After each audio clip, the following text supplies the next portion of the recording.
VHS files contain spoilers, adult content, and harsh language. Listener discretion is advised. It's Friday, time to watch a movie and make some memories, but first, Tell them about the Twinkie. welcome to the VHS files.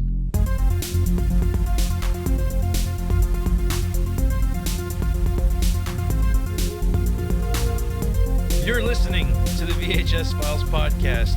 I'm your host, Josh. I'm Jenny Lou. Jason. I am Eric.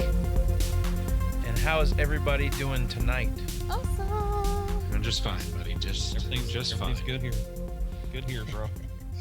So, tonight was supposed to be our first guest episode, and I just want to say that the guest that we had invited on the show, unfortunately, here in where we are in Florida, we had a little visitor by the name of Hurricane Sally, and kind of got to the better of the area that our buddy Nathan, who was going to be on tonight, was at. So he's good. Everything's okay. Just he's suffered a little bit of a mishap there since this hurricane came through, and he will not be with us tonight, unfortunately. But we will have him on an episode in the near future for sure. So, again, this is a shout out to Nathan and We miss you, Nathan. and his podcast. You know, we definitely wanted to have them on to cross promote, but we definitely understand not being able to do it because of this situation. Yeah, all absolutely.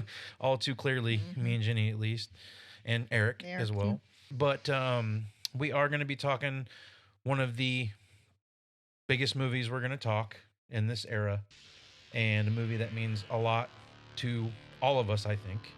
And tonight we are talking Ghostbusters. Ghosts. Hello, Ghostbusters. They're real. You do? You have? They're here.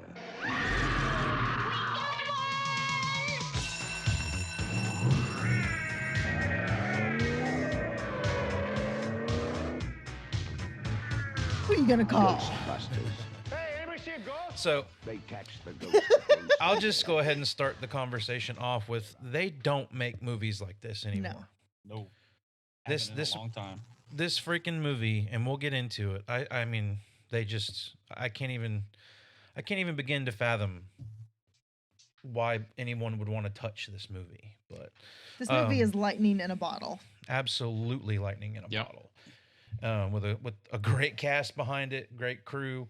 I mean, this movie is just, I can understand why it became the phenomenon it did. And the least likeliest of movies, to be honest, after listening to some of the commentary about it and where it came from. But Ghostbusters released on June 7th, 1984, with a budget of 25 to 30 million. Actually, I heard in the commentary today that they had right about 31. They went a little over budget on it, but with a turnaround of $296 million. That's Like- a lot for 1984.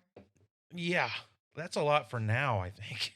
Yeah, shoot. Um, Just inflation alone, it's over probably $600 million. So that's a pretty good box office. Yeah. So, obviously, one of the biggest movies of 1984.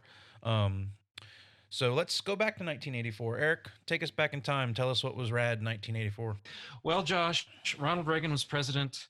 A movie ticket would set you back $2.50. Hulk Hogan defeats the Iron Sheik to win his first World Wrestling Federation title. And Madonna dances on the stage at the first VMAs and humps it. Oh, The yeah. wedding Nice. dress one. Yes. We know. I remember that. We all know one. about that performance. So, So yes, this is the year. magical time. This is the year before the nudes in Playboy came All out. right. So she was already getting set to go. You also would have saw Night Court premiering on NBC around this time. The Supreme Love Court it. ruled that the private use of home VCRs to tape TV programs for later viewing does not violate federal copyright laws. Yes. Damn right. Down with Kids the man. rejoice. Yes, it was like a great year for all of us. We would not be where we are now if that would not have gone through, I don't think. I think Or we would have all be in just prison. We'd all be in jail, and Yeah. so. I would not be in jail. But also, you got Michael Jackson wins 8 Grammys at the Grammy Awards that year. And his hair caught fire at the Pepsi commercial. That's right. And then you also got like great year for music and movies. You also had Prince release Purple Rain. Oh. Oh yeah. Great year for that stuff. And Definitely but also another big thing that they highlighted in 1984, where I got my information, is Ghostbusters was released. It was that big. It's like you write it in the history books. Ghostbusters came out in 1984. So tonight we're gonna get into it. I do not distinctly remember. Well, actually, no. Let me take that back. I do remember the first time I watched Ghostbusters. And I don't want to get into it until we start talking about the movie, but it took this viewing plus another for me to watch this movie. And we'll get into that when we start talking about it. But this is one of those, I remember we rented it. I did not go to the theater, but we'll get into my memories of this as we start talking about the movie. How about you, Jenny? I don't remember the first time I saw Ghostbusters. What I remember is my cousin had the proton pack and the little trap thing, and I was so jealous. I wanted it so bad. And he got to be a Ghostbuster for Halloween. pretty I awesome. wanted to be a Ghostbuster, but no. So I loved Ghostbusters, but I get all the toys. Yeah, we'll get into that on my side too. Jason, how about you? Oh, my memories of it are actually, like I've said, I think in every episode, did not see it in the theater. It was something I later caught on rental. Of course, every kid at school talks about, oh, how great Ghostbusters is, blah, blah, blah. And all you get to see is the trailers on TV, and you're just mad. But what's even funny is before you even see the movie, just from the trailers, you would see all your friends are carrying around sticks, in their hands, like they're the wands from the proton packs, catching ghosts that are flying through the yard or in your house, or knowing and your friends dressing up like a ghost, and you're trying to trap him. But yeah, I would say probably the first time I had ever watched it was on a rental from a video store. I mean, if it, of course, back then, shoot, you had Bill Murray and Dan Aykroyd and Harold Ramis and all that. So, you've seen them in other movies like Blues Brothers and Stripes and stuff like that. So that was definitely a mandatory thing in my house because my parents loved those guys in those movies. So it was definitely, yeah, it was a rental the first time, not in the movie theater, but many times watched over the past nearly 30 years or so. Oh yeah. Eric, how about you? Well, another cousin story. My first memories of Ghostbusters is Halloween. I was 3, and I posted a picture on our social media of it. But me and my cousin were Ghostbusters. Our wands were snorkels. We had like a tube connected to our packs, which were those big in-fridge water jugs, the big rectangular Oh ones. my God. That's awesome. We had the little gear on, and our parents had a little boom box that played the theme song. So we were just bopping through the neighborhood.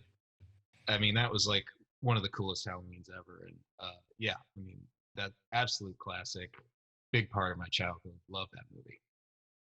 I Always love have. homemade Halloween costumes. Yeah. Like, Absolutely. they're the best. I think that's a good thing to get into with this movie. I mean, just the impression it left on pop culture at that time, and it didn't matter if you were a boy or a girl. Like everybody wanted to be a Ghostbuster, Mhm. and it's so funny now to watch when you're almost 40 like me and in our 30s, and what they put into making that stuff, like the proton packs and all the stuff that went into making the Ecto-1. Could be just all these little simple household items, but to us, they looked like things that were never going to be attainable. Yeah. Just plain household stuff that they had to make up something out of. So, Well, the effects work in this is such a massive part of what makes it special in a way that isn't that the case in all movies. Yeah. right. Especially around this time. Yeah, I mean, Oh, they yeah. are throwing everything at the wall, every trick they could possibly try and do, just down to the props. And apparently Aykroyd designed that stuff before He the designed- script, or he des- an early version of it anyway. But it looks Right. cobbled together. it's so creative. It looks so functional. It looks like it was made by, some lazy scientists in a dusty lab. Like And it's not some smooth Apple product. You know Oh what I yeah, mean? definitely. Yeah, there's a little and, ruggedness to those Yeah. proton packs. and what's funny is you can see them making that stuff throughout the movie. You see little hints of them, Yeah, of Egon back there yeah, tinkering. with stuff, and Yep. but it's that, and yeah, I listened to the commentary when I watched it today, and it was with Ivan Reitman and Harold Ramis, and I think one of the producers, and they were talking about this was all a genesis of Dan Aykroyd, and Dan Aykroyd met up with Harold Ramis, and they started working on the script together. It was originally intended to be Dan Aykroyd and John Belushi. And Eddie But- Murphy. I didn't get to that part in the commentary. They didn't mention Eddie Yeah. Murphy, but Eddie Murphy was the it was Eddie Murphy, then the Belushi and Aykroyd were the original, I believe. Dan Aykroyd is apparently into paranormal stuff for real, Oh yeah. and that's kind of where this stemmed from. Yeah. And he had already had drawings and mock-ups of everything he wanted to do as far as the proton packs and all the Ghost equipment they logo, used in the too. movie. Yeah, they had that. Yeah.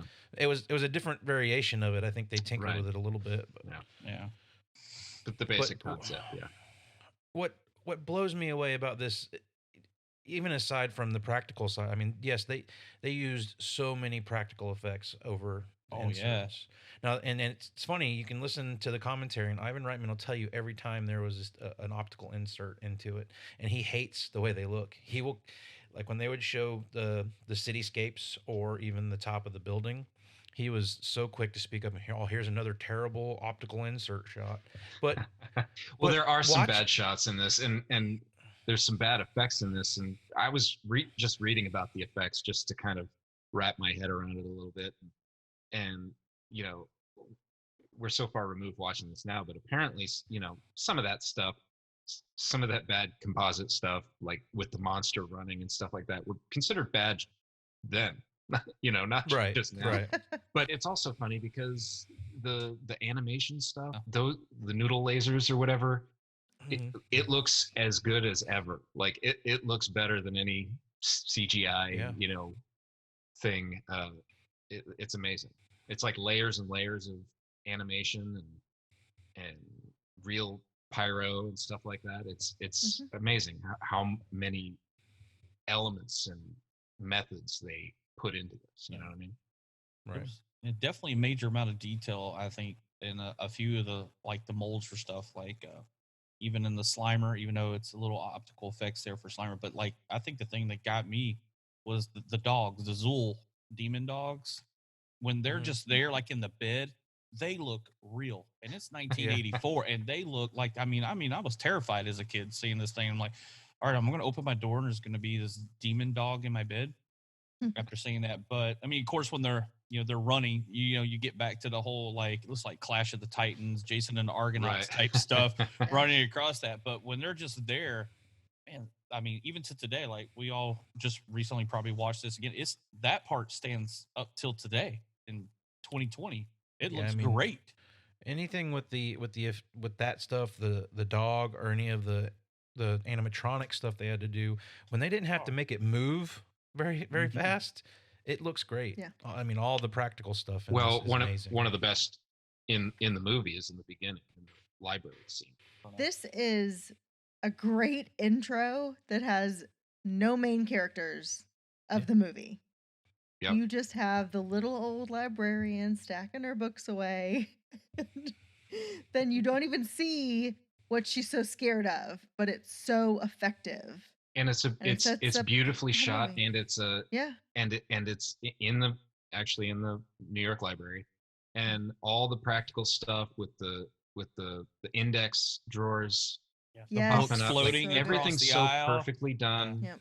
And I mean, it's like you say, it's an effective scare too. Like, The opening is a great example of what they had to do to get by with some of the stuff they wanted to do, because essentially you don't see the ghost, you Right. just see her react to Mhm. something, and it's amazing what they accomplish in this movie with just lights and fans. Yep. I noticed, like, just off-screen stuff that you can react to. Yep. And they talk about that in the commentary. But yeah, I mean, the index cards was a false wall, and they just had people behind it pushing them out, and they had copper tubing in the bottom, and they would blow air through them to make the cards go. I never knew that until listening to the commentary this time. You And totally you ruined know, it for me, Josh. I thought it was real. And But- and it looks amazing, and it will always look amazing because it's real cards flying through the Right. air. It's not animated. CGI. So yeah, and they you had to know. pick those cards up and put them back in the drawers every time they had to reshoot that scene. Oh, I don't want that job. So Harold Ramis talks a lot about the things they had to do because he was a writer and he was present for a lot of what happened. So R.I.P. Yes. Harold Ramis. I miss him. Yeah. Bummer. One of the greats. But then, yeah, we get our introduction to our main character. What makes this movie is it's subtle. Yep. The subtlety of this movie is what makes this movie great. And we'll talk about it as we go forward. But just that plain, simple 2-minute opening sets you up for an adventure like you've never seen before when you were that age. And I was amazed at how much they just throw you into this movie with no explanations for anything. You're just going to meet Dr. Venkman, and through him you'll meet Ray, and you get this sense of character just through them talking. There's no exposition. It's so much more natural than some movies nowadays yeah. that force it down your throat, how people know each other and their history. But this, you're just kind of tossed in to their scientific world. Yeah. And it's like Jenny and I were talking about nowadays, they have remade this movie. We could talk about that later, but if they were going to do a rehash of this movie, let's say they did a traditional remake of it, it would start with Ray as a young child and he was woken up in the middle of the night and he saw a real ghost, and that's why, you don't have any of that. It's just you're thrown right into it with these guys. You don't need it. And you don't need all of that. I mean, this movie just works on so many levels. But Eric, did you have something to say about the interview scene? Well, my daughter was kind of creeped out a bit that he was hitting on that college student. She's Yep. like, ew, he's so old. But we looked it up, and he was relatively young compared to what she thought he was. Yeah, he just looked older. Yeah, Yeah. he's a rough 33 or something in this movie. But This was always looked like that. I don't know. It's weird. Yeah, Bill Murray is not what you consider a generally attractive guy. He is not a leading man You material. know, there's no Like, square jaw and nice hair. He's his hair is everywhere. Yeah. And It's the humor. he's got some acne scarring. Yeah. And Yeah. he's The just a ladies love to guy. laugh. That ladies love to laugh. Yeah. That's all It's it his is. charm. He makes them laugh. Absolutely. This experiment is so unscientific. Harold Ramis talks about it, though. He said it was based on something that they'd found a study on, and it was if the people that were giving the shocks, how long could they stand giving it to them? But something tells me Peter Venkman would have just kept shocking that. Absolutely. Until he got the girl's number, and then it would have been, oh, this is over. You can go ahead and leave now. Here's your $5. And to be the guy, it's like, you need to start showing me these cards, bro. Yeah, because he shows the guy the card. When they're wrong. When they're wrong, he never shows the girl a card ever. Right. But it tells you so much about his character and where we're going to see him go. And what's crazy is Bill Murray wasn't the first choice to even play Venkman in there. I think I read somewhere that, what was it, Chevy Chase and Michael Keaton turned it down. Oh my gosh, we've been a completely different I was movie like, with that Chevy would have been kind of Chase. weird. Yeah, Mr. Mom. Yeah, there's another version of this with Michael Keaton and Eddie Murphy and who knows who else. Everybody I'd else, watch yeah. it. But the thing is you after you read that and you learn that, you're like, but nobody else could play this but Bill Murray. Yeah, absolutely. Nobody could be this character but Bill Murray. Bill Murray's performance in this movie is one of the best comedic performances of all time. Mm-hmm. There's nothing, and maybe this is because we saw this when we were kids and we didn't know any better, didn't know Bill Murray from much else, because I hadn't really seen him in much else. But there was he was Peter Venkman. He wasn't Bill Murray. Yeah. And I don't think and I will base my opinion of Bill Murray from that point on the Ghostbusters performance. Yeah. Yeah, I mean, he played that card for a while it wasn't till he got older that he started kind of. I mean, he's still that. I feel like that's like inherently in him, you know. Yeah. But yeah, he's definitely, uh, you know, tried some different things over Yeah. the years. And some of it works good. I mean, we can get into it later, in the podcast when we start talking about the Life Aquatic. And so, why is his name escaping me right now? But Wes Anderson. So when we get into the Wes Anderson movies and how that kind of revived his career in Yeah. a sense. Absolutely. So, but through there we meet Dan Aykroyd as Ray, and I can only imagine this was Dan Aykroyd on the set all the time because he's so like he is into the paranormal. They wrote the script and Mm-hmm. he plays it so good though. He's so excited. Yeah, he's like a kid in a candy store in almost every scene. That's what I was about to say. He is just like, he acts like we would have if, hey, we get the chance to go fight ghosts and stuff like this. I mean, he is just like the big kid of the bunch. Absolutely. Even though he takes, his ghost busting seriously, stuff like that, but he is like the big kid of the four. Yeah. And it's Yeah. it's so fun to watch him do everything. Everything in him is exciting.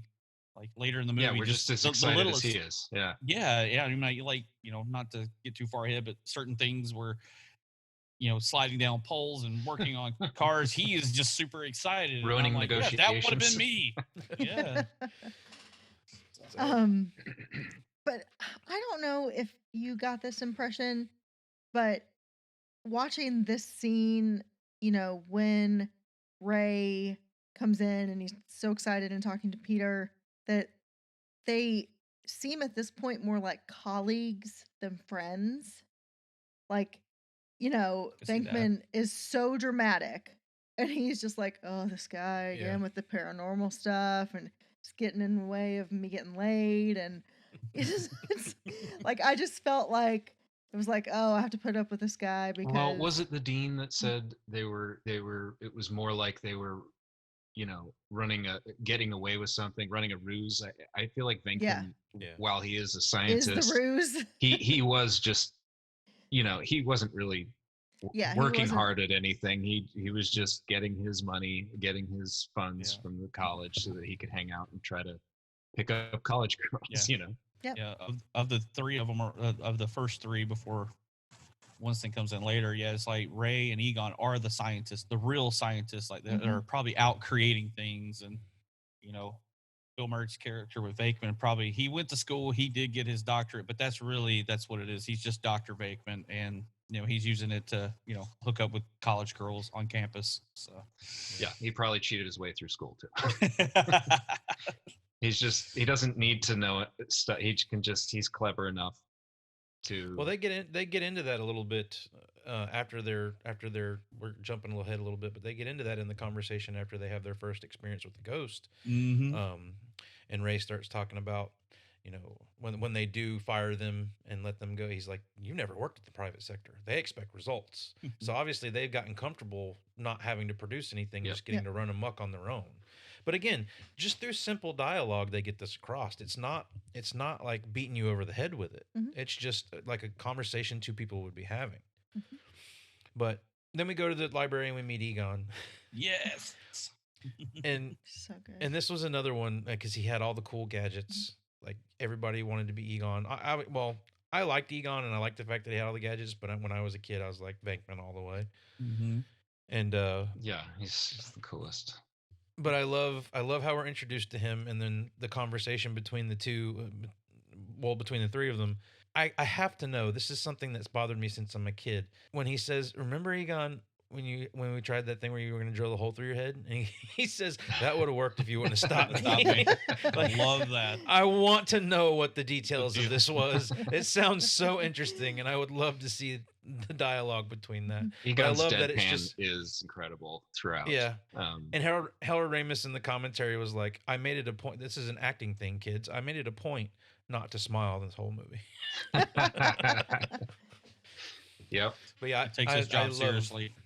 I love him in this movie. He's Yeah. great. But when they get down into the library and they see this thing for the first time, it's so classic. And again, a lot of the dialogue between them and all of this is ad libbed. So they were just able to go off the cuff with a lot of it. And I was really surprised to hear how much of it was ad libbed. Yeah, I think I didn't most know of that. Bill Murray's. I think almost all of his was all ad lib. He hardly went by the script at all. Well, there was a couple of scenes where they said he did stick to script, but it was because he knew the script worked. Just when they're standing there, they see this apparition and they're just staring, and Venkman's like, "So what do we do?" Because he's not the ghost person. Right. Yeah, He's just like, you guys. He is so disinterested in what's going on. He What's could care happening? less what's He's going on. he's right now. like he's like Bugs Bunny. This yeah. you know Yeah. this supreme confidence and never getting. I mean, on occasion he does freak out in this movie, which makes it all the funnier when he does. But for the most Yeah. part, he is cool as a cucumber through life and Yep. death situations. And yeah, he's Bugs Bunny. Let's talk about when this ghost changes, because this is when I had to have been 5 when I saw this, because there's no way I saw it in '84, but it could have even been a couple years later. But this movie succeeds on a level like none other, with comedy, drama, and like the horror aspect of it, because this Oh, has yeah. got some scary fucking scenes in it, my Mhm. friends. Oh God, yeah. When you're 5 years old watching this movie, the visuals in this are they will strike It's really scary. a spot in your brain that will never go away as long as you live. Yeah, they're good well- scares. They're like authentically good scares. Yeah. And when she transforms into that hideous thing, when I was a kid, oh, my head was under a pillow. Like, Oh, I yeah, was I'm sure I running was out the door covering right my there. eyes. along Running with to them. mom, up mom's skirt, wherever you got to be. I'm like, I need to be saved. But again, they play it so well. I love the slapstick, like, we're terrified and it's like, oh. And they almost fall over each other as they're Yeah, very running Three away. Stooges. Yeah. Mhm. Yeah, I So- mean, it's great that they're terrified the first time they see something. They're looking Yeah. for it. They're looking for it. When they find it, it scares the shit out of them. They don't really know what to do. Yeah, and the conversations between between Venkman and Ray really kind of lead you into where they've been. You know, when they're walking up to the library, he's like, "You've been seeing all these things all over the place, or talking to all these people all over the place, but what have you seen?" And then you finally get that moment of clarity for Mhm. all of them. Yeah. It's like, oh, this is a real thing. And then you can see after they go back and the dean fires them, and Ray and Venkman are talking out in front of the school. They know that this is not going to be an easy thing to pull off, but Venkman's already got it cooking. Mhm. So, and then they start pushing. Again, things that you realize when you're an adult and watching movies that you saw, and you're like, this is all just, oh, they become Ghostbusters. Right. The interest rate on the house, It's the highest interest rate in the history of the world. $95,000 in the first year alone. Like, It Yeah, was yeah. 19% interest, and it was a third mortgage. he didn't even bargain with the guy. No, he convinced him to get a third mortgage on his house, Yeah. which you should never do. You should never mortgage your home for a business. But he convinces him to do it. I forgot that scene until this watch. That was hysterical. Ray is completely underwater. Yep. to Totally. fund the Ghostbusters. But he does it to himself in a sense too. I mean, Venkman It's what he obviously wants. got, So it's Yeah. not Right. like they're taking advantage of him, you know. but then they go to the firehouse, and Egon's like, I think this place should be condemned. And Ray's just like, let's move into He's this like, it has mode. a fire Yeah, pole. that part where he slides down the fire pole, he is like a kid in a candy store. That's Yeah. all it Yeah. took. He's like, he didn't care how much it cost. There's a freaking fire pole. I'm Which is buying it. basically Dan Aykroyd filming this Yeah. movie, right? Yeah. I mean, It's he's, him playing himself. Yeah, That's he all it is thrilled to have this movie being made, and he's enjoying every minute of it. And it comes out in his Yeah. performance, you know. Yeah, apparently, and that's the other thing that really blows me away about this movie and how well it turned out, is they worked on a script that was not complete. They were making things up as they went along. The cross the streams thing was completely on the spot in the moment. Like, what are we going to do to get our guys out of this situation? So, Well, I want to The talk fact- about all the rules that they establish in this movie Yeah. because it's Mhm. amazing. yeah. But we got the firehouse. We get Ecto 1. Oh, no, then we get introduced to Dana Barrett, Yep. Sigourney Weaver. Mm-hmm. Wow, chicka, bow, wow. Her hair is amazing. Her hair is angelic in this film. Yeah. She's angelic. What are you talking? Not just She her is hair angelic. back there. Yeah. I mean, Yeah. you see her from Alien, and then you see her in that, and you're like, oh. Yes. And she apparently like wanted to be in this movie. She fought for the part, and I mean, I can't imagine anybody else in the role.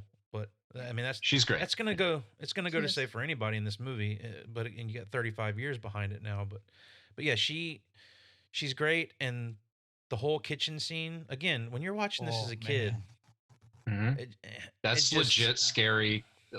stuff. Like yeah, the eggs popping out frying and on the frying counter. on the counter. Amazing. And again, all practical stuff they had to do in camera. They couldn't Yep. do any of the CGI stuff. Mm-hmm. And but then you open that fridge Yeah. and dude, again as a kid, like this thing was setting me up, but I was still on board at this point. And but then she goes to the Ghostbusters. Yeah. But before we meet Dana, we meet Lewis, who is He's a creeper, dude. he is a super creeper. Well, I wanted to talk about this. In today's We can- world, he I've would have a written restraining it order. down at least twice in my notes because he is so creepy. He's a total stalker. Well, he is, and although some of these rules you could apply to Venkman as well in this movie, but he gets a little Yes. pushy himself. But Yes. I wanted to talk about Lewis because, Rick Moranis is a treasure. I love him. Oh God, yes. But for the first half of this movie, Lewis is kind of bad. Something I found out today that I didn't know is that part was originally that part was written for John Candy. Mm. Yeah, John Candy turned Oh. it down. He wanted a bigger role in the film, but he Well, turned it down. I don't. They didn't mention that in the commentary. It could be that could very well could be true, but they said That could have been one of the great, things actually. was, yeah, when I but think about he didn't understand the part.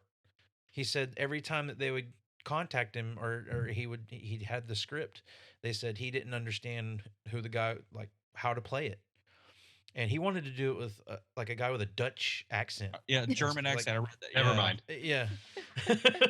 Like it would have been something completely different from what Rick Moranis does. But when I was with you guys when I first heard the name John Candy, and I am imagining John Candy in that role, somehow it doesn't seem as creepy. He is more 'Cause lovable. he's jolly. Yeah. and- Yeah. All I can think of in my head is John Candy's character from National Lampoons when they get to Wally World, because he's kind of goofy. The security guard. I could see Yeah. that. That's the only way I could like a possibly see nerd. John Candy in that. Yeah, yeah. Either that or the Polka King guy from Yeah. Home Yeah. Alone. Yeah. Like that could have been a cool little crossover. He's this guy who lives in New York and plays polka music, and then later on he shows up in Home Alone. That could have been the There you crossover that never happened. They're all in the same universe, man. So, but yeah, I thought that was a little fun fact who they wanted for the parts, especially that one. But Rick Moranis is great. I think this is probably the first time I ever saw Yeah. him, and then you got so much more after it that I love from him. And I wrote down for the fridge scene, I want some of what she's taking. Because she's seen all kinds of stuff in that refrigerator. And that visual is still effective. That's one of the Yeah. Oh, like very much. it looks whack. It looks other dimensional. It looks crazy, It and does. it's still effective. It's trippy. Yeah, I like their ad that she sees on the television, and Yeah. and at the end they Mhm. say, "We're ready to believe you." Yeah. I thought that was just a great tagline. Like you got to think the people who wrote the X-Files had to borrow something from that. You know what I mean? But then she goes to the Ghostbusters, and the exchange between Venkman and Janine is Annie great. Potts Annie Potts is is so good. amazing. I love her in I- this. Yeah, I love her in the second one too. Yep. She's great in both of them. I love her the way she talks. I love her just how snooty she is. She's great. It's a She's hilarious also like portrayal of a woman that's had enough Yeah. of feeling like less than or disrespected, but she's stuck in her situation. So she's just begrudgingly like, yeah, I'll do whatever kind of thing. Yeah, and She's her also- her interactions with Egon are fantastic. too. Yeah. that's what I was They're gonna done. say. She's going for it Yeah. so Yeah, hard. she's almost with like stalking Egon. him through the movie. Yeah. And they talk about that in the commentary. Harold Ramis talks about it a bit. And when they have their scenes together, he's like the romance that never was. And he's like, we didn't go this route on the second movie, and I think they ended up in a better place. Because honestly, I like where she ends up in the second Yeah, I do movie as Yeah. well. Yeah. But then they interview Dana, and they've got all this equipment on her, and they are, again, just like the proton packs and the stuff that they're doing, they're flying by the seat of their pants. Mhm. They have no idea what they're Yeah. doing. And the exchange between Venkman and the guys about, I'm gonna go check out Miss Barrett's apartment. I'm gonna go check her out. I'm gonna go back to her apartment and check her out. I mean, Yeah. I'm gonna go and check out her apartment. Yeah. But again, all through subtle like Yeah. face movements and everything, just not beating you over the head with it, just normal conversation style dialogue. I just, again, lightning in a bottle. Absolutely. I'm gonna keep going back to it, but her and him in the apartment is great. It is. And Oh. in the commentary, they talk about how good their chemistry was together, and apparently they get along really well. When they're talking, and she says, "You're more like a game show host," that was ad libbed. Oh, on Sigourney Weaver's part. he does seem to kind of recoil from that a little bit. Yeah. And he's definitely got some musical talent. His piano skills are phenomenal. Mhm. Yeah. Oh, they hate this. Let me go first. If anything happens, I want it to happen to me first. Yeah. He's so stoic when he comes in the door, and the little things with the piano and the little device he's like. Little I have pump no thing. idea. Oh And yeah. Apparently it's a real thing. It's one of those things that Dan Aykroyd had researched, and they got to choose what Oh. equipment they wanted to use for stuff. Well, again, back to the equipment. They are exterminators. They're wearing exterminator uniforms. They've Yeah. got little exterminators, squirters that they're squirting Mhm. around the apartment. I mean it's just amazing. They're ghost exterminators, and how they're embellishing something like that. yeah, it's Yeah. just, but it just looks so damn cool, like in the uniform. I'm jumping ahead, but I love all their little machines Yeah. and stuff that look completely pointless, and they basically are. Yeah. Not all of them, but Yeah.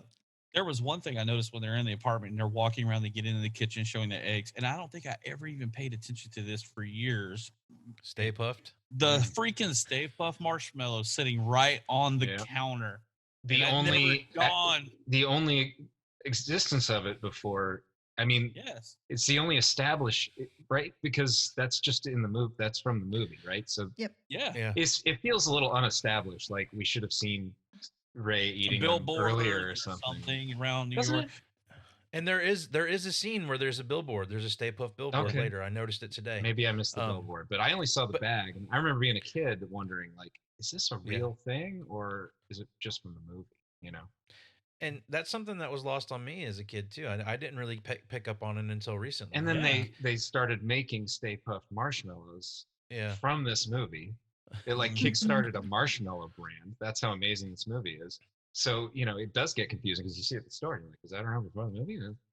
Yeah. Anyway, I remember as a kid thinking that this came out of nowhere and not really understanding why, right. what this thing was or why it was. But now I think it had something to do with how again, subtlety, how subtle they were with it, because there's just that little bag of marshmallows and a billboard later. That's really all they do to establish it. Yeah. But as a kid, you're not paying attention to all that background stuff. Right. Yeah, it's certainly something you can see as an adult, but I missed it as a kid. When he shows up Totally again, I'm did. like, what is this guy? I don't know who this is. Yeah. It was still amazing, but I didn't fully And- understand it. And that's probably why these movies like this are able to be so great so many years later, is they establish this thing for you at a young age when you're not fully developed, and then when you get to a point where you've lived a little bit and you've experienced life, and then you start to see the subtle things they throw in that you didn't catch as a kid because you weren't that old. Right. So You hadn't lived those moments yet. And you're like, oh, Right. Yeah, I've and totally this is a been family there. classic for that reason. Yep. It appeals to pretty much all ages. And it's got a couple of weird sexual things that, we'll probably go there. we'll get to that Yeah. here We'll shortly. get to that. But next they get their first job. I love the At the first call. hotel. I'm excited. Yeah. The We music kicks in. One! Yeah. And the fact that Janine is excited right. about it. Even is another- Jenny's, yeah, you're right. And her excitement, it's all that music hits. They're going. Ecto ones.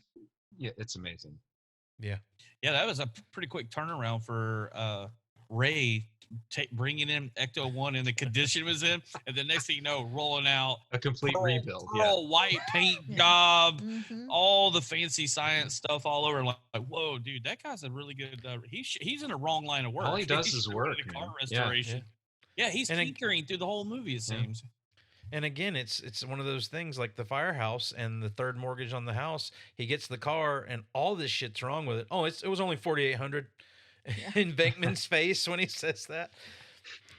But it's like the unpopular girl in movies who gets made over. Like Ecto-1 is the makeover. Yeah, And it's brilliant. Yeah. Again, cobbled together. It's a hearse.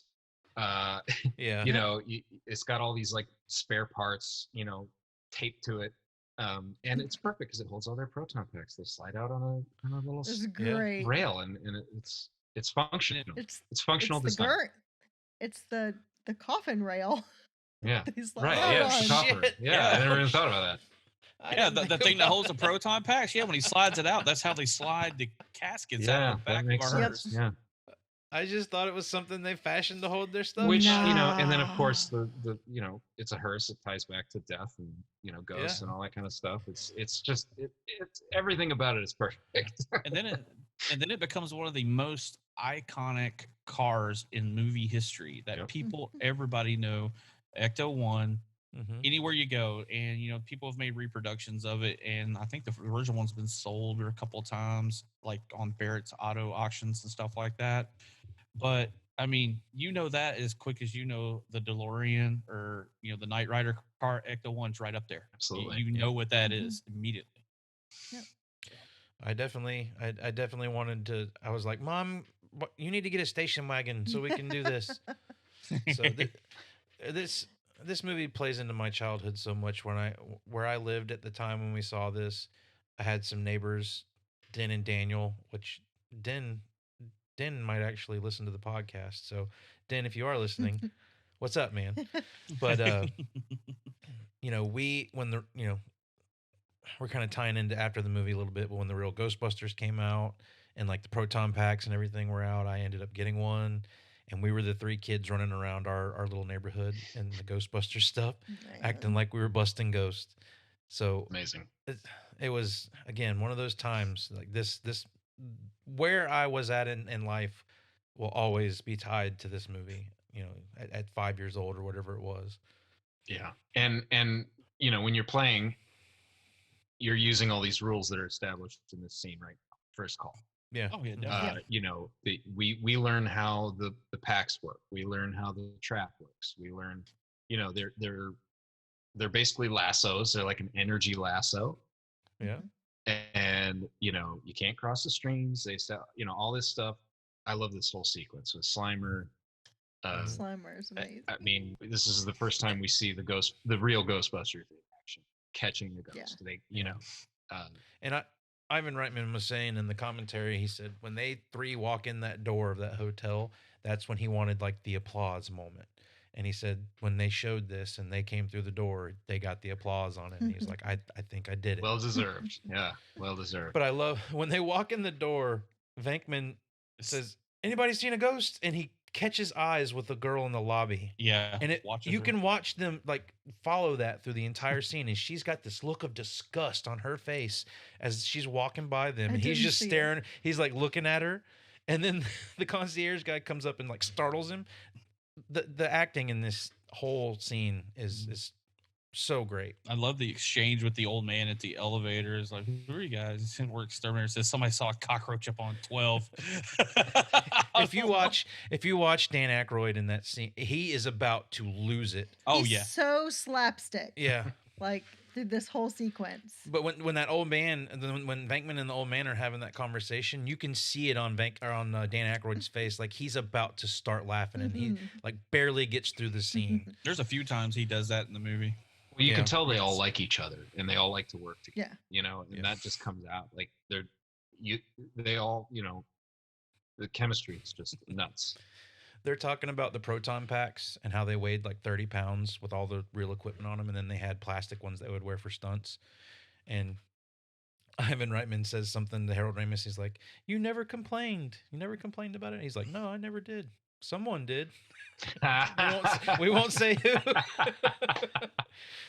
It's like, oh man, Yeah. Bill Murray. Yeah, he's a little notorious for being difficult to work with at times. But he said that, particularly you know, back this then. was well, this was at a time when they had all worked together a lot, and I think Harold Ramis had just did Stripes with him. Bill Murray, yeah. And Meatball. I think Harold Ramis directed Meatballs. Yeah. So they had all worked together, so they had a good working relationship. But yeah, Bill Murray was definitely the princess on the set. Yeah. Speaking of the proton packs, they all have to have radiation poisoning, right? Like they Well, basically yeah. said they're carrying an unlicensed nuclear accelerator Well, yeah, and on their when- backs. I also back to the design of it when they all the little knobs and switches and they blip and that sound it makes when it fires up. It's like, Yep. and they about shit themselves because it's and Yeah. I mean I do want to talk about the radiation and their building and if it was an environmental Yeah. Yeah, because we'll get to that. But they catch their first ghost here, and Yeah. the trap, the whole concept of the lasso and the trap, and you got to pull it down to the trap. Trap catches it, and you put it in the tank. Incredible. I mean, yeah. Yeah, it's great. it's so And creative, just- and you can't kill a just- ghost. Yeah, and well, just watching them learn to use this equipment again, making it up as they go. Never tested it before they went out on their first job. Yeah. with Right. it. Yep. And it's great. They have the exchange with the maid in the hallway, and then we should split up. Oh yeah, we could do more Do more damage that way. damage Which is exactly what they do. Yeah, they But wreck this hotel or Yes. whatever it is. But watching each individual go their own path. Yeah. And Harold Ramis with the guy in the hallway, and he just Like touches him. he's scanning him just to make sure he's really presses it. Yeah, And then- a great sequence of just giving us little moments with these characters. And Dan Aykroyd does more with a cigarette in this scene. How does he than get I it to think stick anybody's. to his lip? I know, like That long that's- at that, it's like that- stuck there. it stood out to me as a kid. I remember when we were playing Ghostbusters and stuff. Somebody had a candy cigarette and had to let it stick out of their mouth. Like It's an iconic image from cinema, like him Yeah. with the Yeah. cigarette about to fall out of his mouth. It's just there's so many of those in this movie that could be a poster. Just classic cinematic Mhm. moments. That you're just like, wow, that is just epic. It's crazy. And again, their reaction to all this stuff makes it more realistic too, because again, like Lights you get to and Bill fans. Murray. Yeah, I mean, you get to Bill Murray, and he genuinely looks like, what the fuck am I supposed to do right now? Yeah. He has that look on his face. They all play it so well. And Yeah. I love Slimer. And I Oh, think yeah. I love Slimer even more from the cartoon because in Oh, the the cartoon, he, yeah. Yeah. he joins the team and he's like He- a lovable sidekick. And I And think from he's watching actually got a that, dialogue and stuff. Yeah. yeah. So like now I looking back You, at like, the movie, transfer I that- love. Yeah, I've transferred Yeah. the love from the cartoon on this. I just love Slimer. Yeah. Anytime he's on screen is good. Yeah. And who didn't want slime? Later when the toys come out, Yeah. you see Vacuum get slimed. All of us wanted some slime. And you could buy the slime, right? You could buy slime. Yep. You Same with could. Ninja Turtles. You could get the slime. I feel so funky. Yes. This is- Great line. Apparently, the part of Slimer was like inspired by John Belushi. yeah. Oh, It's supposed to be modeled after him. And, Yeah. Oh, just like, a and the he- gluttony complete and- glutton slob. Yeah. Mhm. Yeah. Yeah. Well, you see him, he's eating, and then he's in the banquet hall, and he's drinking, and that's one thing he was known for is Yep. throwing back the booze. And But it was all out of love from Dan yeah, Aykroyd. I mean, of that course. was- Well, they yeah, did 'cause Blues that- Brothers together. Those guys were Yeah. brothers, pretty much. Yeah. I mean, he lost. And again, Slime I mean close to- it was originally, it wasn't. I don't think Harold Ramis was supposed to be in this originally. No, I I think don't it was think he supposed to be was. John Belushi. Yeah. John Belushi was going to be Econ. No, he was going to be the Vakeman character. Oh, okay. Well, That's- it was a. I mean, again, the script was different when I see. Okay. they were writing it, and he had intended for it to be for Belushi, and it was completely different. Mhm. Yeah, that makes sense. And I do believe that I read that somewhere, like, we call him Slimer, but I think everybody called him Onion Head. That was his original name because they said that the prop smelled so bad for the whoever had to be inside of it. They said it was just like rotten onions or something, and so they just started calling it Onion Head for whoever made it. And I'm like, well, I think I like Slimer better. I think it fits. And you were talking about the rules and establishing them as they go along. It's just they're about to like try to catch their first ghost. It's like, oh, by the way, I forgot to tell you. Don't cross the streams. Don't cross the streams. It would be very bad. So what do you mean by bad? I'm fuzzy on what's good and bad stuff. Like, not you didn't tell us before now, and it's also very bad. Okay, no problem. And I love when Egon's trying to shoot Slimer, and he like it's like a grabbing a bull by the horn, like he has no idea what, like he's just holding on to that proton pack, like it's like for a fire life. Wipes out half the bar. Yeah. It's gone. Yeah, it's like a fire hose. He can barely hold on to it. It's like shooting everywhere. I think he turns it down after that, right? Or he adjusts something. But yeah, I mean these packs are dangerous, like really dangerous, and they are being very reckless with these things. These nuclear bombs on their backs. Yeah. That poor chandelier. To catch a ghost that's just eating like leftover food. Right. Just saying. And so they have a successful trial of their equipment, and they're like, hey, we can actually do this. Again, when they're back with the concierge, they got the ghost, and they're telling them about how much they owe. Again, you watch Harold Ramis, and he's with the fingers. It's going to be 4 big ones. Again, making it up as they go, but again, subtle, damn subtle about it. But it makes you laugh when you catch it. We could put it back. Yeah, we can put it right back in there. Oh, hey, one more thing from the banquet, just as a childhood moment. I don't know if any of you guys ever did this. All right, when they're trying to clear out the tables and stuff to catch Slimer, and Bateman does the thing where he says, "Oh, I've always wanted to do this," and he pulls, and he says, "And the flowers are still staying." Now, how many times did any of you try to actually do that? Like pull the tablecloth off so everything stays on the table because you saw it in that. I always wanted to. Yeah. I've tried, and it does not work that well. It's something special. But you mean we were episode definitely 3? Jason always tries something. Yeah, from the we are movie. definitely on a roll. There's going to be a segment. What did Jason try to do out of the movie we're watching Dude, today? I told you, grew up here in middle of nowhere. We have to find things to keep ourselves entertained. Didn't have a lot of money. And like, hey, mom's not home. Let's set stuff up on the table and try to pull out a sheet from underneath. Oh, nope, it don't work. It goes flying across the room. And everybody. Difference is, I would know that my mom would have beat my ass if I would have done something like that. That's what I said. We did it when mom was at home, and then still. Where's that sheet at? Sorry. But I love when he does it, and the flowers are still standing. Everything else is wiped out on the table. It's totally trashed. All right, but carrying on now. And the practicality of having to move the table so that they could set the trap down. Yeah. It's that extra detail of like, it's not just some trap you use. And it has a thing. You got to move a thing, and you got to slide it out, and it's just extra detail. You can actually double the bill that they gave them, because I'm sure they did $5,000 worth of damage to this hotel that they're going to have to pay for. Well, I mean, that would mean they didn't get paid. Right. So. No, that's what I'm saying. Like, they did tens of thousands of dollars. Dude, that bar was totally gone. I mean, that's probably antique or something. It's definitely well over. What I'm saying is, if you're the hotel owner or maitre d' or whatever, he's like, oh, well, I got to pay you $5,000, and I got to pay for the $10,000 of shit that you just demolished. Yeah, I mean, if somebody's going to open a ghost insurance company in this universe, it'd probably be Venkman. He'd be double dipping. I don't know. That seems like a good job for Rick Moranis. Yeah. Yeah. Ghost insurance. Yeah. But from that point on, it seems like ghosts are everywhere.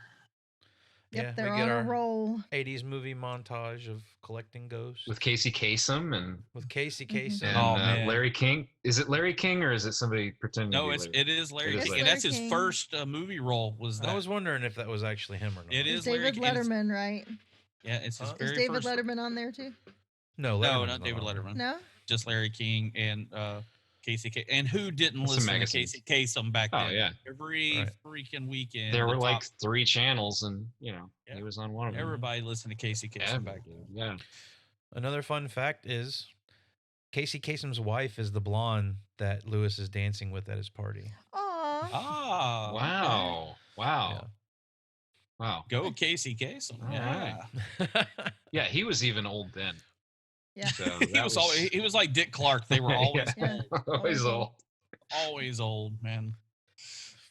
But so now they're in this rhythm where they have a lot of calls, they're overworked, they're hardly sleeping, and you Well, get Ray has another problem sleeping. yeah, Yeah. one of the more gratuitous sexual implications in the movie. Mhm. Ray gets full on blown by a ghost, and he's wearing this weird admiral's jacket. Like, this is the weirdest dream, because it is a dream. You see, like, Yeah. he's tossing and turning with everybody else, but my God, like, they Is it a just kind of dream? went It may there. not be a dream. It It is a dream. It is a dream, but fun fact. Yeah. The girl. Josh with the fun facts. You got a lot of them.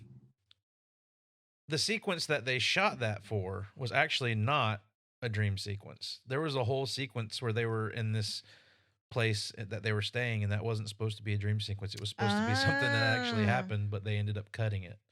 So it is a dream sequence as it's shot or as it's portrayed in the movie, but it wasn't shot that way. Gotcha. Well, and you can understand why he had this dream in 1984, because I believe the girl that played the ghost was a playmate from like 1981. So it would be honest that he would have dreams about that. I'm pretty sure he was an avid reader of Playboy back then. Well, or we can just look at the fact that Ray was sexually assaulted. And just because he's a Yes. man doesn't mean he's into it, you guys. Yeah, Men come can be on. sexually Men have assaulted rights, too too. by ghosts. I don't know. If you look at his face, I think you could make an argument. Yes, you I think could. he's good. He was not protesting. And then because of them working so hard, we're introduced to our final Ghostbuster. Yes. Winston. Winston Zeddemore. He's hired. I always love They Winston. don't. The I do too. I like everyman, Winston. He's the guy that's standing there going, "What the hell is going on here?" Like Yeah. everyone else is so used to everything. He's the Yeah, one they're going, asking, "Do you guys, believe in this? Is this?" not normal, Yeah, they're like, "Do you believe in this? Do you believe in?" He says, "I don't care as long as there's a steady paycheck in it. I don't care." I believe anything you say. Mhm. But that was Ivan Reitman, and like when they were talking about that in the commentary, that was the point. Was Winston was supposed to be us, like just coming into this and not knowing anything about it, and being the layman's terms for everything. Yeah. That's how the conversation about the Twinkie came. Was because it's the conversation between them and Winston. Yeah. Well, is the tank? I mean, talking about their packs being very dangerous, possibly exploding, nuclear explosions, and shooting like burning lasers. Mm-hmm. Their tank is like less safe than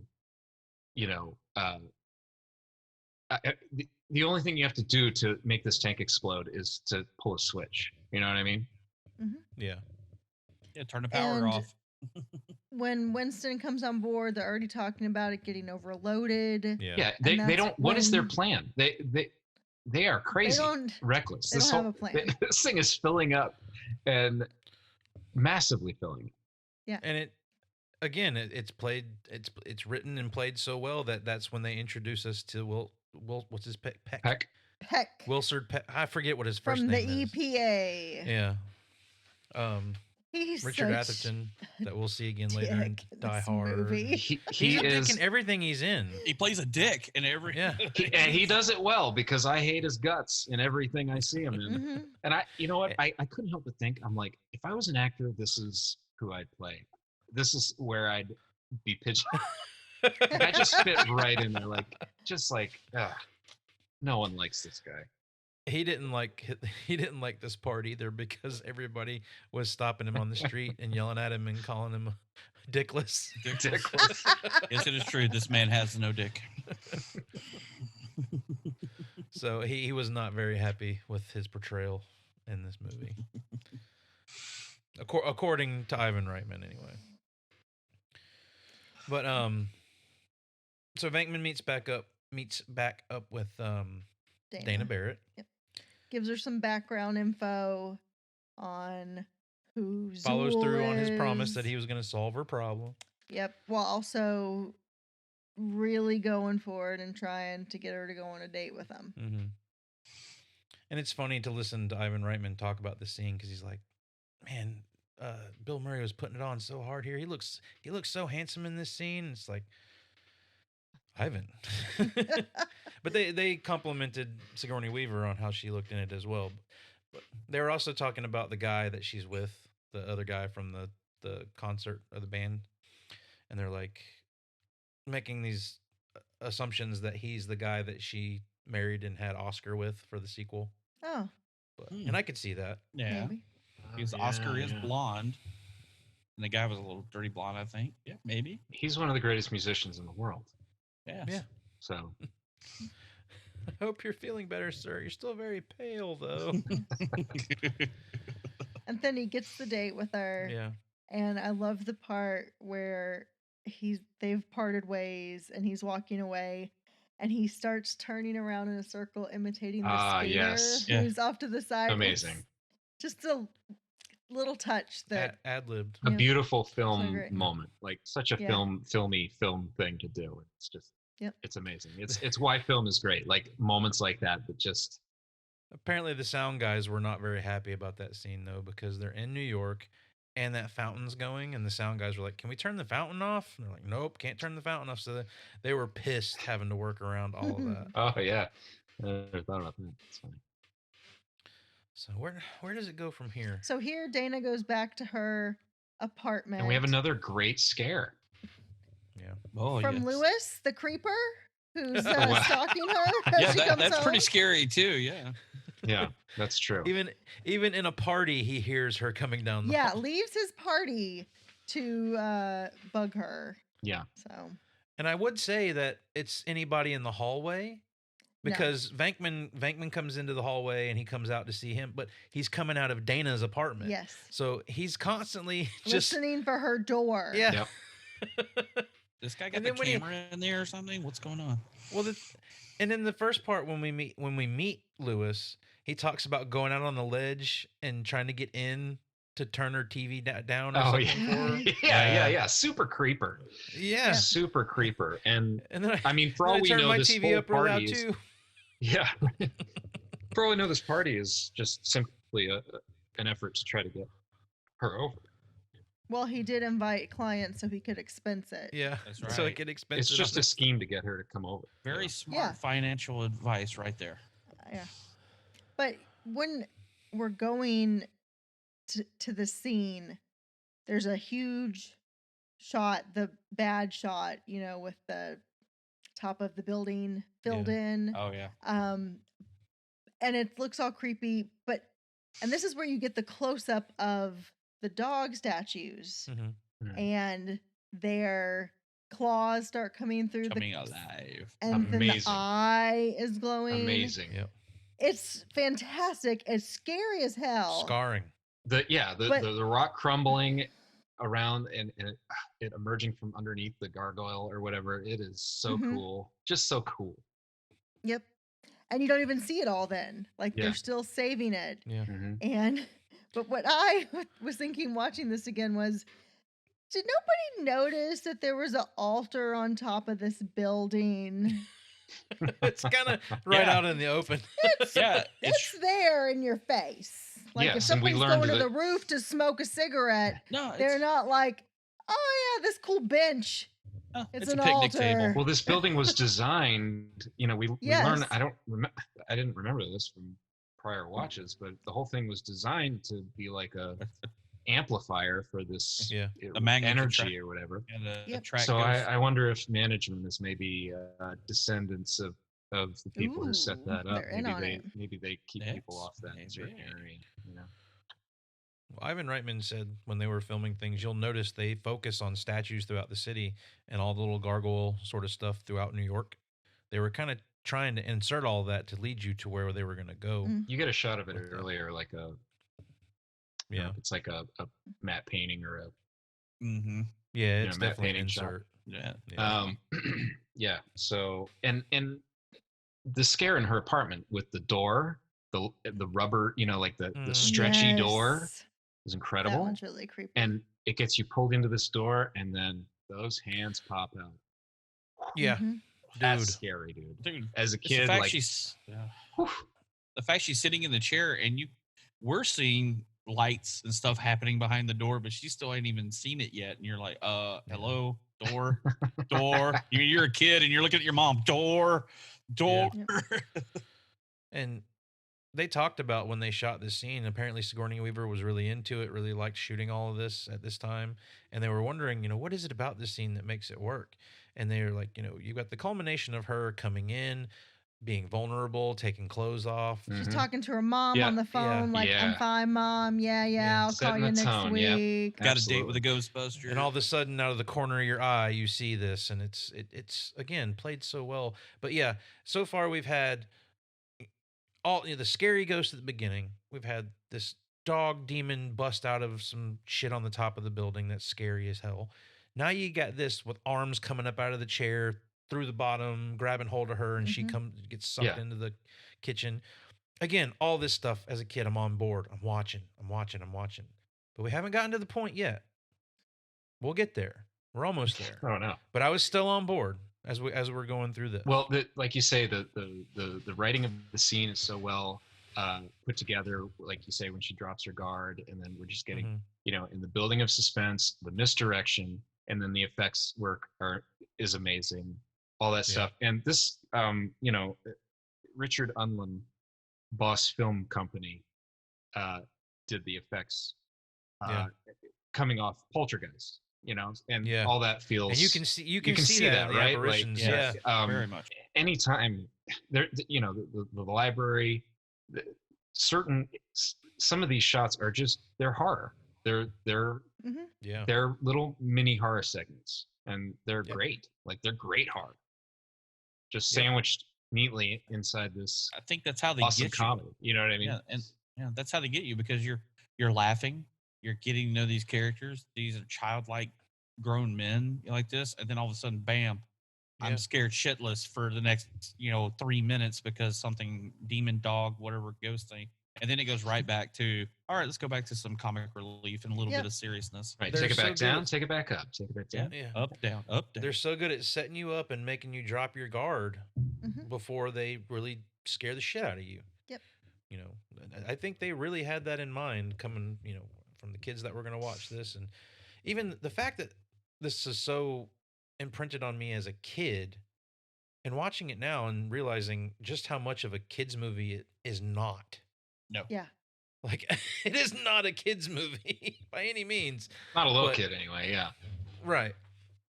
So, we go from there to them driving through New York and talking about end of times and But you've also got the other demon dog is in Lewis's apartment. All right. I wanted to talk about the apartment scene. Do you have something to say? No, I about just that? think you skipped it. I did skip it, Okay. and I'm glad you brought it up. He skipped it. He's still traumatized as a child. That's why he skipped it. Did anyone notice that from the moment you enter his apartment when they're talking about the Advil or whatever, that's one tracking shot all the way around. Yeah. In I did one not take. notice that. That's pretty cool. From the moment they're in the she's in the refrigerator, he's in the refrigerator, he hands her the pills, and he goes around the room to the dancing with Casey Kasem's wife, introducing Ted and Annette, all the way to where they get to where he throws the coats in the closet is one take. Nice. That's And amazing. they were like, and they're- props to Rick Moranis for that, because Yeah. and actually he was pretty he was making up a lot of that dialogue. Yeah. He was just shooting off at the mouth. Yeah. He said Harold Ramis was saying that he helped him with where to go with some of it, but the majority of it was all Rick Moranis just playing the scene. it's good stuff. Like, again, where the hell is this guy? He did so much good stuff in the 80s and 90s. I can understand why he left, but he's so great in the stuff that he was in. And again, like I said earlier when we were talking, the demon dog laying in the middle of the bed or in the closet, it's still a terrifying image in my head. After you watch it, you open your bedroom door. Yeah, in a dark Is room. there anything in there?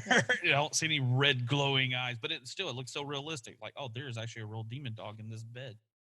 And the way they do that gives you like sets it up for the scale of it too, Mhm. because when he throws the coats and it's taking up the entire bed, Mhm. that's where it gives you just how big this damn thing really Mhm. is and what it could do if it got hold of you, you know? Yeah, and even though But- the effects of it running, like busting out of the apartment, aren't great, Chasing For him what across they the had to park. do at still the some time- like practical stuff mixed with that, like where the wall Yeah. breaks and that kind of stuff. That stuff's great because it Mhm. really does make something feel there. You know, Yeah. Yeah. you've got some practical things breaking and whatever.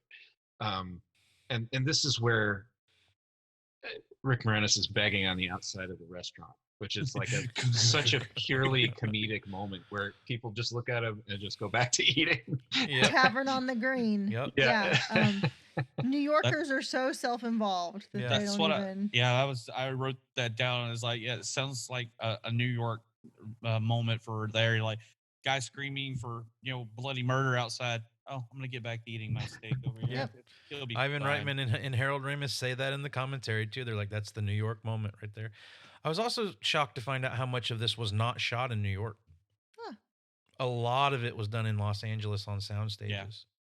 Well, anything on the roof, anything on any roof or Yeah. inside, I guess, could be done. Yeah, well, that way. we're getting to that, but yeah, the last act of this movie definitely takes place on a sound stage. Yeah. Mhm. Watching it in Yeah. high def nowadays. Yeah. Oh, definitely.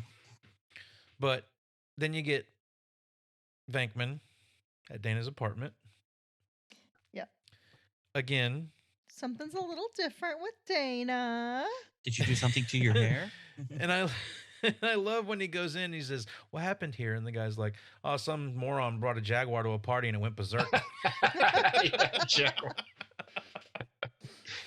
and when Rick Moranis runs out before all of that, he's screaming and yelling, and the guy's like, "He's got a bear in his apartment." Mhm. But you get Venkman up, sees all this damage, and then knocks on the door and.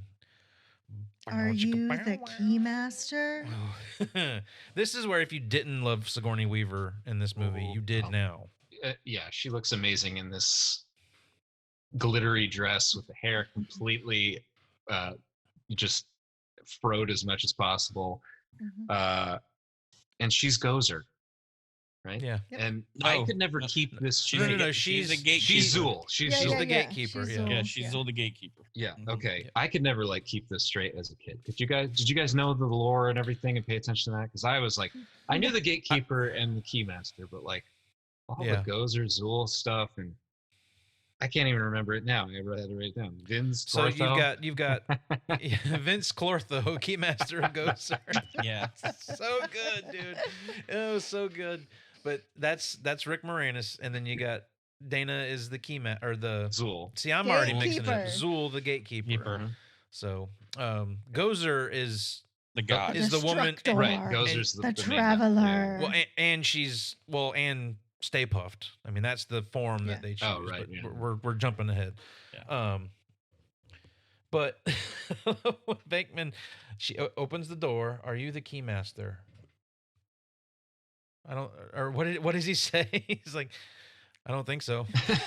She just slams the door in his Yep. face. And he looks through the keyhole. The comedy in this is so great. And she opens the door again. Yes, I'm a friend of his. He asked me to meet him here. Yeah. Just to get in the door. Just smooth, man. Just like, Yeah. She's not subtle in what she's looking for. If there's anything, But not is it- subtle is it a in this she? movie. Zool. Right. Yeah. I get the impression. He says like, take this form, take this body, or something like that. Yeah. I feel like Right, she's well, possessed by her what body. seems to be a male demon that is Yeah. like happy to Yeah. hand off her physical form. Yeah. Does she refer Yeah. to him as a lesser being or something? Yeah. Take She this form, does. you lesser being or something. And at like the that. same time, we've got Peck raiding the firehouse. Yeah. It, Got a few things going on. yeah. Well, they've gotten and they've got Rick Moranis in the firehouse as well because the Wait, but you skipped oh right, yeah, we did skip You're- the one. your part. Like after Rick Moranis is, Possessed. trying to get the attention of the people in the restaurant. Oh yeah. Okay. He okay. does become All right. possessed by Vince Clortho. So you've got Vince Clortho running around Central Park West, and he comes up to the horse and carriage, right? Mhm. So again, I'm down with everything I've seen so far. I'm hanging with this movie, right? This is 5-year-old Josh.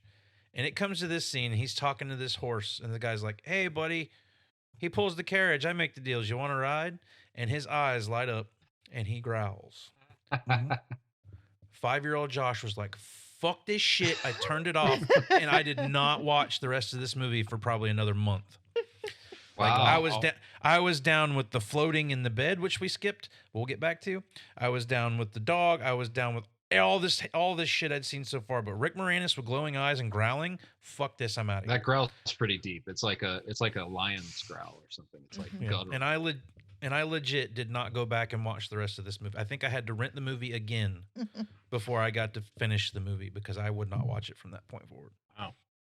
It's funny how certain images trigger you when you're little, you know? Yeah.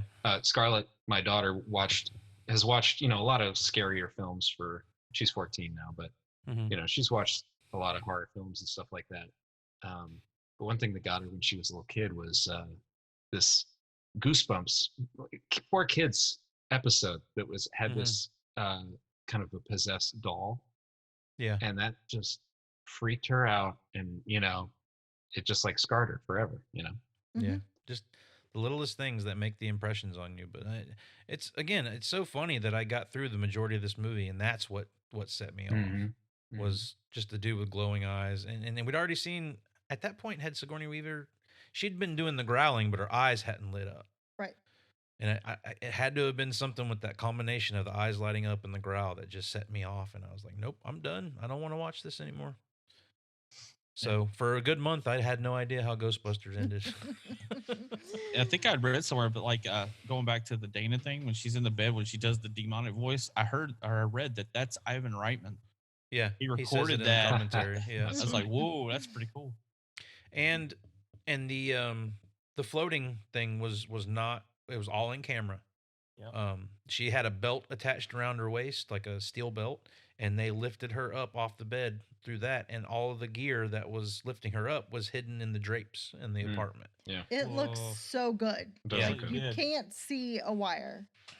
Yeah, and they said that was an important part of the scene, and that's again why some of the movie magic of those days makes these movies so great, is because there's still actors working with actors on camera. It's not having to look at a tennis ball and having to imagine something. He was able to actually get underneath her and look up at her face in order to do that. Yeah, I scene. mean that's kind of a common stage magic trick, is the Yeah. levitating woman, Mhm.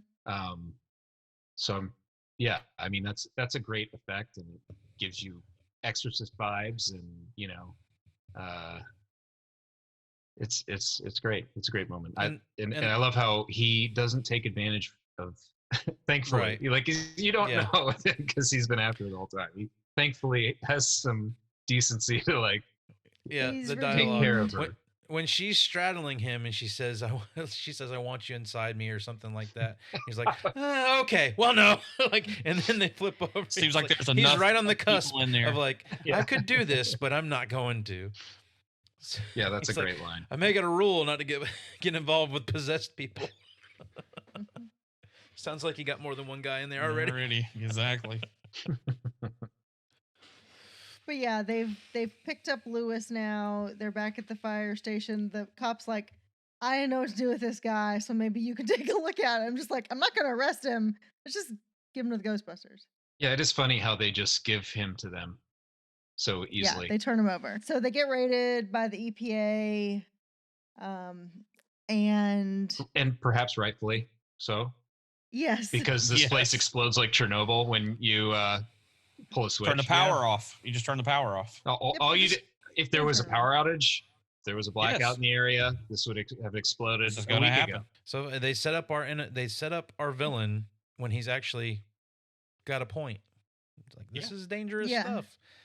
So, and again, you don't think about that as the kid. You're just thinking this guy's trying to shut down the Ghostbusters. We don't like this guy. Yeah. But he may have had some legitimate had a point. concerns here. I mean, he Um, didn't handle it well. When you're dealing with something No. like that, you shouldn't just turn the power off. Obviously, that was a reckless move to just say turn it off. But they were telling him it's dangerous to turn off. He should have listened to that portion. Hmm. You know, But Lewis escapes during that time, Yeah. and he makes his way back to Dana. And all Lewis had to do to bang Dana in this movie was get possessed by an ancient Babylonian demigod. That's it. Is that all it takes, really? Yeah. It was there in front of him the whole time. Do you think he would have done it if he would have known sooner? Yes. was it him though? Was it Lewis? But did he Yeah, actually get If to they, enjoy it's it? their bodies. It's their doesn't bodies. matter. Are they in there? Do they Did he even have the memory? Maybe Hey, they- actually, is Oscar his kid? Oh. No. Dun, dun, dun. Dun. Oh no! Ah. Hey, that's legit. That's a legitimate question. So the Ghostbusters get arrested for environmentally unsafe materials, but watching all the ghosts go through New York is so much fun. And you see Mhm. Slimer in the hot dog stand. When I got back and then finally finished watching this, the ghost in the taxi cab, Yeah, the skeleton. the ghoul. He's pretty creepy looking. Yeah, that's a good one. Yeah. Yeah. Why? When Zool takes Dana, she's obviously wound up pretty tight as far as sexually. When Lewis he becomes just completely simple. Like he doesn't know what's going on, where he is. Why is he so dumb? Why isn't he more like? It's funny though. I love when he says like, "Do you want tea?" He's like, "Do I? Yeah."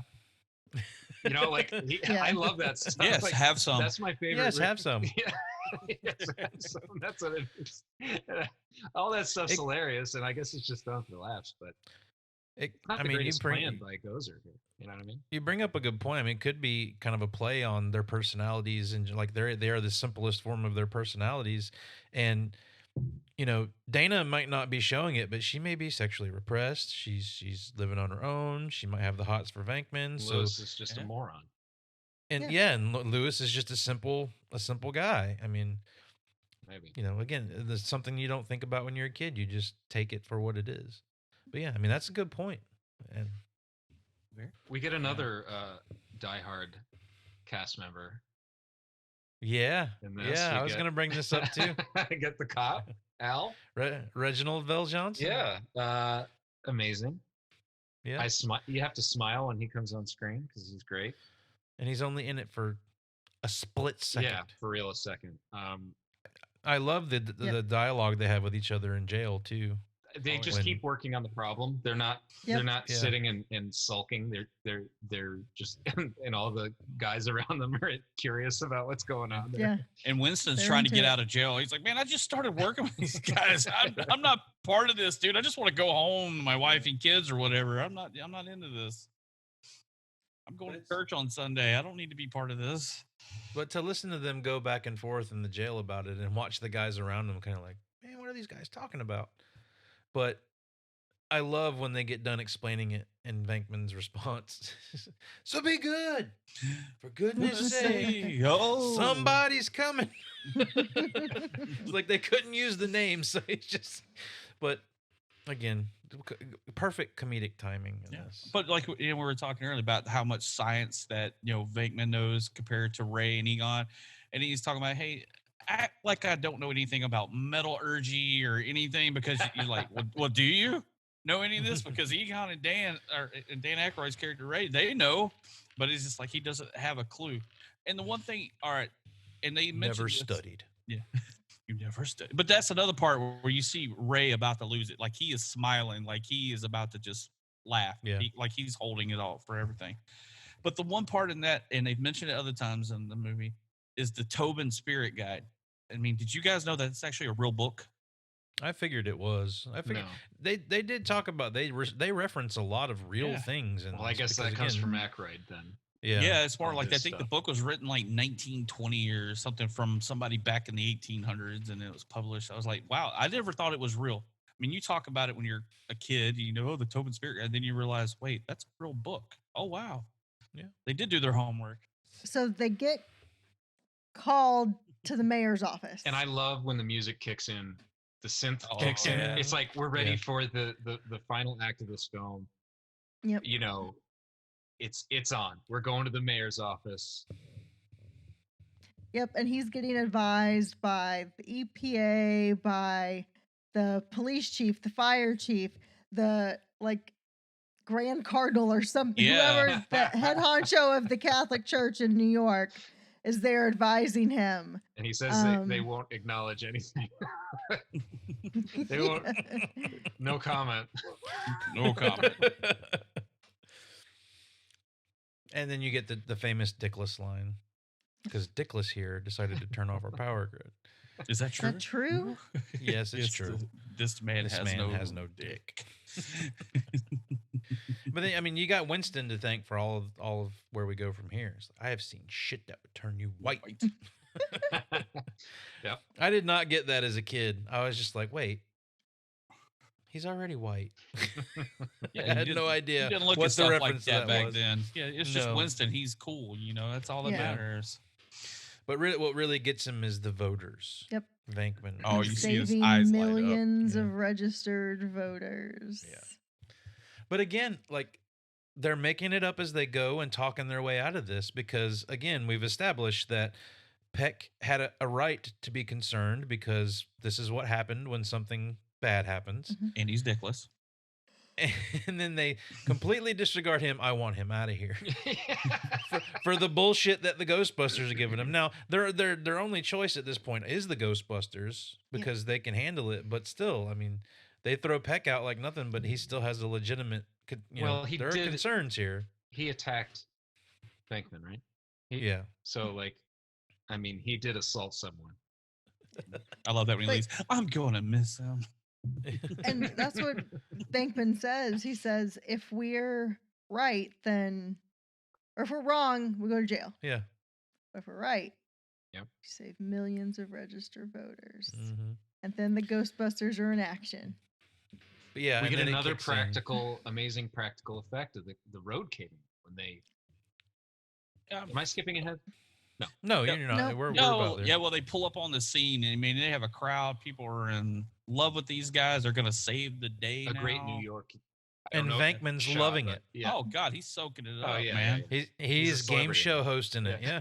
And you see Ray, like you said, Ray's just into the ghost, and he's trying to get him out there. And Ray's kind of like, "Hey, how you Yeah. guys? I'm gonna go do the ghost thing. This is Venkman's job." Mm-hmm. That was a set that they did with the road stuff with, but that set wasn't an actual replica of that street in New York because that was the front of the building. There was a church next door. All of that stuff is real in New York, but they had to completely replicate it to do the set where the cars fall into the street and whatnot in L.A. So A great effect, and they just climb out, which is funny. yeah, Like it was just like a. And we get another gag right after it with the stairway. yeah, Having to go up all those flights of stairs is so funny. I like, again, just attention to detail. Take a Mhm. moment out. We're about to get into the heavy stuff. Take a second and just do like a ridiculous, like make us wait Yeah. longer. We have to wait for these guys to climb all these stairs. we've got to save the day, but we've got to go up 22 flights of stairs to do it. Remind me when we get to the 20th floor at Wankus, I'm gonna throw up. And then they get to the apartment, and what do they have to do? Go up more stairs. Mhm. And Ray, the exchange between Ray and Peter is Where do they go? Where do these stairs go? They go up. Go It's very apparent. So they're up there. They don't really know what to do. Dana and Lewis are up there getting electrocuted into their dog forms Okay. again. So And I She's a love dog. all the animated electricity, all that stuff. Looks amazing. it looks great. It looks Yeah. amazing. Yeah, you can even see like their skeletons internal. Oh, their yeah. human Yep. skeletons A lighting great, up as they're- another sort of cartoony, influence there. The skeletons when they're getting electrocuted. Yep. That was another funny thing about the commentary and listening to Ivan Reitman, because every time he's calling out these optical shots they had to do, he's like, "You would do that CGI now, you would do that CGI now," and every time he says that, I'm just like, "Yep, you guys did it right." Yep. Even the bad stuff, even the stuff that happens that looks bad, I don't think looks that bad. Well, there's a couple really bad, just a couple moments, and Yeah, I and mean, of course we when love the the dog, movie, so it's yeah, when but the dog lunges a couple of times, looks pretty bad. right. And I mean, it and looks like it looks like a piece of paper, like being yeah, like stop motioned across the screen, but and there are some of the rooftop shots that don't look so good. right, but really just a couple, and when you don't have the technology, that's when design becomes so much more important, Yeah. and the design of everything is so great that it helps lift it. The Zool's stairway and like the door, the gateway, and all that stuff Right. just looks so otherworldly and bizarre, and And that's the thing with the production. The production design is so good; it blends perfectly into what they're doing with the visual effects. Mhm. So yeah. So Gozer the Gozerian, Yep. mhm. Gozer the Destructor, Gozer the Traveler. I wrote those down. So many names. Gozer the Yep. Gozerian. That's like Gozer Del with the a Funky bit- Homo sapien. Gozer with a bitchin' ass flat top Oh yeah. Aim for the flat top. and 5-inch heels or whatever they are. Yeah, she Gymnastics. does a flip into those heels too. Yeah. It's funny. They're up there and they're trying, to get her to cease and desist. Yeah. Ray's speech is so great. Go get her, Ray. Yeah. And she says, "Are you a god?" He says, "No." And then like gets blessed and says, "If someone asks if you're a god, you say yes." And if you watch Dan Aykroyd's face during that scene, he just looks like a kid who just like lost the game of his life or something. Like he has this shrouded look on his face, like he just screwed up so bad. I love fresh-faced Dan Aykroyd. Yeah. Mhm. I mean, it's a very different Dan Aykroyd than you get later, But Venkman's out there just laying it on Mm-hmm. thick. And I wrote, as much as Bill Murray is not cool, like the traditional cool person, he is the coolest thing about this movie. Yeah. Yeah, I mean, he is cool, but Yeah. it's like some people are just cool because they're them, not because they're like anybody else. Like Jeff Goldblum, for instance, is like unlike anyone else, doesn't Yeah. follow any kind of. And it's just like, wow, you're just larger than life, and Bill Murray's supposed to be. So we have Gozer takes the form, Of whatever they think of. whatever they think of, which They have to choose. again, I'm a little dumbfounded by this, and this is the one thing I could say about Ghostbusters is he says J. Edgar Hoover. So Yeah. he thought of J. Edgar Hoover and spoke it. Why wasn't that the form? I that think It that had already Ray been had taken. already Ray had thought- already thought of it. Yeah. Yeah. Yeah. and But him just saying that is running the risk of it Yeah. happening. But this would be me. Like I would be Ray in the situation. My mind is never blank. There's absolutely no way I could clear my mind of all thought. Well, yeah, I mean that's pretty much impossible. And if you did say J. Edgar Hoover, would he be 100 feet tall and act like a Maybe. baby, or would he be like actually J. Edgar Hoover? Or would it be the Is it cross-dressing Like J. if you Edgar said Hoover? like, oh, I'll pick Don't an know. ant because an ant would be easy to smash. Would it be like 100-foot ant? Probably. Probably. Yeah. Right? Probably. Well, I mean, there is a mythos behind Mr. Stay Puffed, because Ray briefly goes over it. Yeah. I would say if there's one thing they don't go into enough detail on in Ghostbusters, it's Stay Puft Marshmallow Man. Yeah. Their subtlety probably got the best of them there because they're dropping the hints throughout the movie, but when it happens, you're just like, okay. Yeah. What the No. hell is this? Who is this? Like, yeah, Right. you don't establish it enough, and it's still completely iconic, but I love Yeah. that. it almost I love worked that. in reverse. I think in 1984, when you're watching the movie, which I didn't because I was 2. But you know, you're not sure what's going on there in that. Yeah. Now we all know what it is, but Yeah. Well, I don't think you knew what was going on through most of the movie, so you're able to roll with it no matter what. Yeah. Yeah, But and I in the commentary, Ivan Reitman's talking about when they test screened this, and a lot of the shots with the effects and stuff weren't in the movie yet. But when they got to the Stay Puft part, they wanted to have something to be able to put in to have the people respond to. Mhm. So they weren't able to do the guy in the suit in the miniature, the Godzilla looking stuff. But they had the shot of the head walking through the rooftops. which is a And they great said- shot. And people lost their fucking minds. Like they were losing it. And there was just that insert shot. They didn't have the full scene done yet, so that's all they got. But he said that they responded to it so well that they knew they had something they could go off. It was so epic. And you know, movies in this time and a little further in, you know, beyond this point in time, but they were pushing the envelope visually. Now, obviously, Stay Puft, you know, I mean, Godzilla did that way before, but you know, with the miniatures and stuff, but this whole movie pushes the envelope visually where that's gone now because we've yes, effects get better, but like we're at such a high level, we can't make leaps and bounds like we used to make. You know what I'm saying? Right. Like this giant leap into certain movies that just every time, if you went to the theater, you were going to see something you'd never seen before. Like it was like, holy shit, you know, Jurassic Park, you know, certain movies just push things forward a little bit. And it's just that, like you say, when he comes out, what a beautiful way to reveal the Stay Puft is his head behind these buildings, and he's huge, and you never expected anything this big to. Yeah, I mean, it's good. It's great stuff.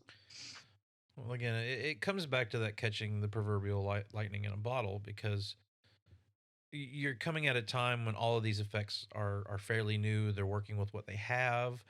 And again, it's just like Jaws. It's just like this. It's like everything that was coming out at this time. If you wanted to get this across, you had to do the best you could with what you had. And we will definitely be talking about Jaws on this podcast. But again, the fact that that is a real thing in the water that they could act with will make that better than any CGI could ever be.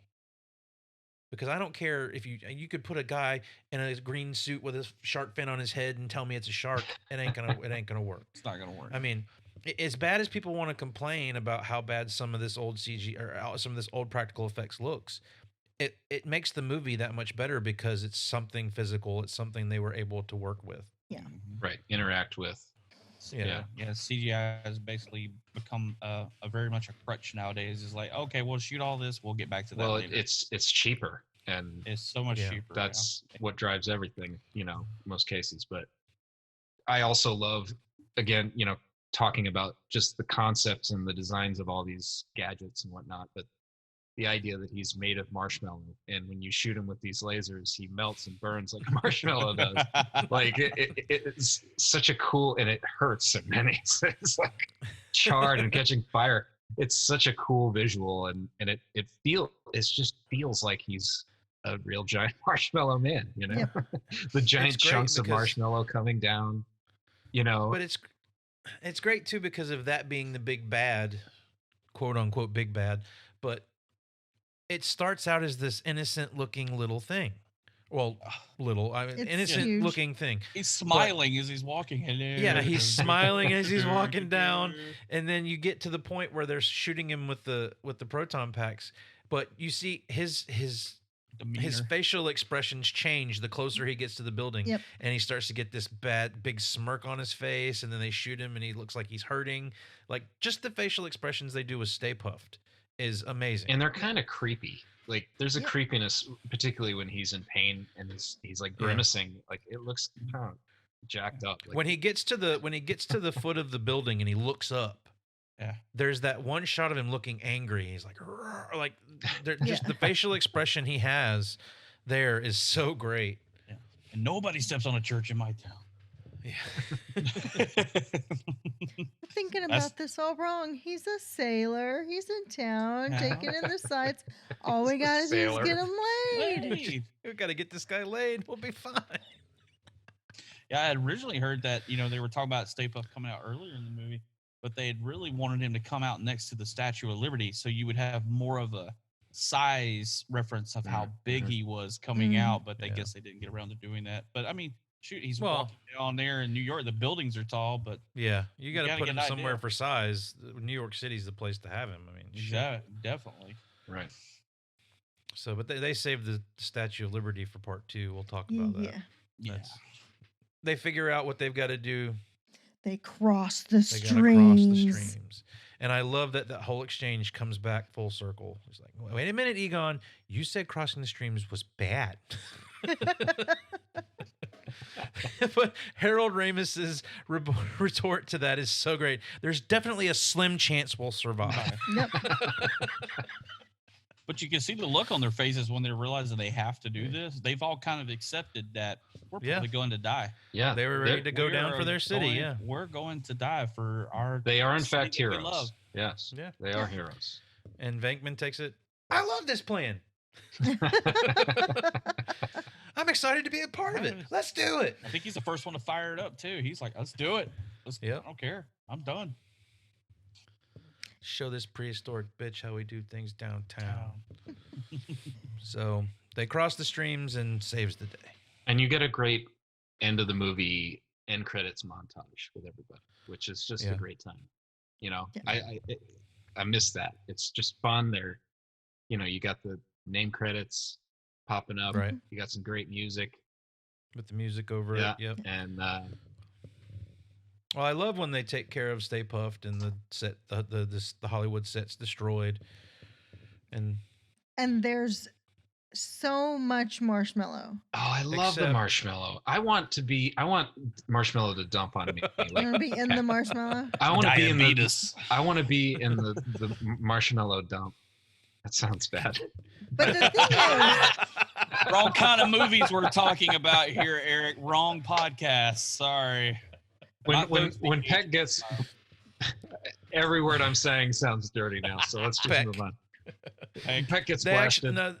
They actually dumped that on the actor, and it was Shaving sorry cream, to ruin it for everybody, but it was shaving cream. Yeah, it was 50 pounds of shaving cream. You imagine how much? I mean, how many cans that is? Because shaving cream doesn't weigh. That's like pounds. That's a lot of cans. That's like 8 cans. There wasn't even a call. There wasn't even a call on the script for a stuntman for that. They were just going to dump it on William, whatever his name is, and William Atherton, and he came to Ivan Reitman and was like, "Can I do this? Am I going to suffocate?" And Ivan Reitman was like, "Oh, we probably should try this out. It is like 50 pounds of shaving cream," and they weren't even going to do a stunt test on it, and they did, and then it was fine. So they actually dumped it on William Atherton. So that must have been. But there would be so much more falling than soap. Like they exploded a building, part of a building. Right. Like people are going to be getting knocked down by debris covered as marshmallow. Yeah, like by marshmallow napalm raining down. Yeah. On Yes. all the you should people. be seeing flaming people run by. There's an alternate ending to this movie. I mean, who is roasted? I love the smell of roasted marshmallows in the morning. I mean, who as a kid didn't, roast a marshmallow and it gets stuck to your finger and you're slinging it? It will it's not like come off. 3rd-degree You're burns burned. on Yeah, or your tongue. absolutely. This would Come be like on. a day remembered as like a, like they'd have a memorial there for all the people that died from burning. Yep. Yeah, so marshmallow. many people died of falling rocks. The rest of them died of 3rd-degree burns from marshmallow. It'd be great. You've got some priests in the background praying Blessing over them. some of the marshmallow chunks. And I love that Venkman's the only one that doesn't have any marshmallow on him. Yes, Yeah, he's got like a little here bit and in his there. hair. Yeah. That's it. That's a perfect detail. Do you think that was just Bill Murray going like, I don't want that all over me? It absolutely, Yeah. it absolutely was. You It ain't absolutely putting that was. shit on me, man. No. You can could do put a little that on my over shoulder. That was another one of those moments in the commentary where Ivan Reitman was like, "Yeah, everybody but somebody was okay with the shaving cream." Dan Aykroyd was all for it. Oh, of he course. wanted It's them to fun. put more on him. Yeah, why wouldn't you? I mean, Yeah, I don't know. you That's just you their see where- personalities, I guess. Yeah, you can see Harold Ramis, Dan, and oh my God, Ernie Hudson. You know, they're probably like, just cover me in it, and then you see Yeah. Bateman. I got a spot here. Right But here. Bill Murray's acting in this part is like he Little definitely emotional. looks like he's had it like emotional about it, you know, like he takes it very Yeah, he when takes they the acting to it. when they Yeah. mentioned that, hey man, it smells like burnt dog, and he's like, oh, Bateman, I'm sorry, Yeah. you know, because he thinks he just lost this girl that he was falling in love with. Mm-hmm. Another great callback and great effect of the gargoyle crackling again. Yep. Yeah. Yeah. They Amazing. bust him out. They set it up and they knock it down. Beautiful. Yep. Set it up. Knock I it love down. how you gotta tear her out of hers, but Lewis just kind of like Stands up and stands got up the and just thing. has the thing on his head. And then Eric, you mentioned like the closing scene with all the credits. Yeah. There's so much going on there. Lewis is so opportunistic. Like Yeah. he is trying to become their accountant, and he's just been possessed by a demigod, but he's out there networking Yep. like it's nobody's business. He wants to talk to the press. Yeah. Yep. Yeah. He's all about it. I love it. And in the second movie, he is involved with them. He's, Yep. he stayed with them. Anybody want to interview me? Yeah. I was an eyewitness. And they all get in the Ecto one. The valet closes the door to the Ecto one from the building. Yeah. Yeah, we need a And, valet Yeah. over here. Is anyone dressed as a valet for this Yeah. shot? And they have Ghostbusters t-shirts flying around. They need a copyright on those. They're losing out on some merch money. Mm. Well, Maybe Janine will take care of it. the promotion for this movie started way before the movie was released, and they didn't release the name of the movie. They just released the no ghost sign Yeah. with 1984 or whatever, or the date that it was going to be released. So that was floating around way before the movie was even Brilliant. put into Brilliant marketing. Like, but I mean, a perfect ending to a perfect freaking 80s movie. You know, a perfect movie, period. I mean, Yeah, Is- I mean, Yeah. it Not just 80s movie, just all together. it ends at its crescendo, basically, and it Yeah. just leaves you just as content as can be. I mean, is it the best comedy of all time? well, I wanted to put. I actually got a question off Facebook, Oh, bring it on. and may or may not have been directly pointed at us, but I found it very interesting, and I didn't really want to bring it up until the Back to the Future episode, but I'm going to go ahead and bring it up now. What's the better movie, Ghostbusters or Back to the Future? Oh no. That I, is I like, feel like I need to watch Back to the Future again because we're watching see, it that's soon. why I wanted to. That's why I wanted to. Let's we set could that po- up now. and We we'll can set that decide. up now and be like, okay, when after the Back to the Future episode, we'll have a discussion. I like that. I think It's close. I think I know where I I stand. think I to know be where I honest stand with you. too, but I want to rewatch But- it. Well, I think the people who are listening to this right now, they need to go on our Facebook, Instagram, Both of them. and they tell all of our social media, and they tell us which one's better. Yeah. And we need a poll. We need a poll. We should create a We poll. need a Yeah. poll. We want to know what you Well, think. Twitter poll's easy. Do that. Yeah. It's, Eric, you're the Twitter meister. You could set that up, right? I can do it on Twitter. I don't know how to. You can't. I don't know.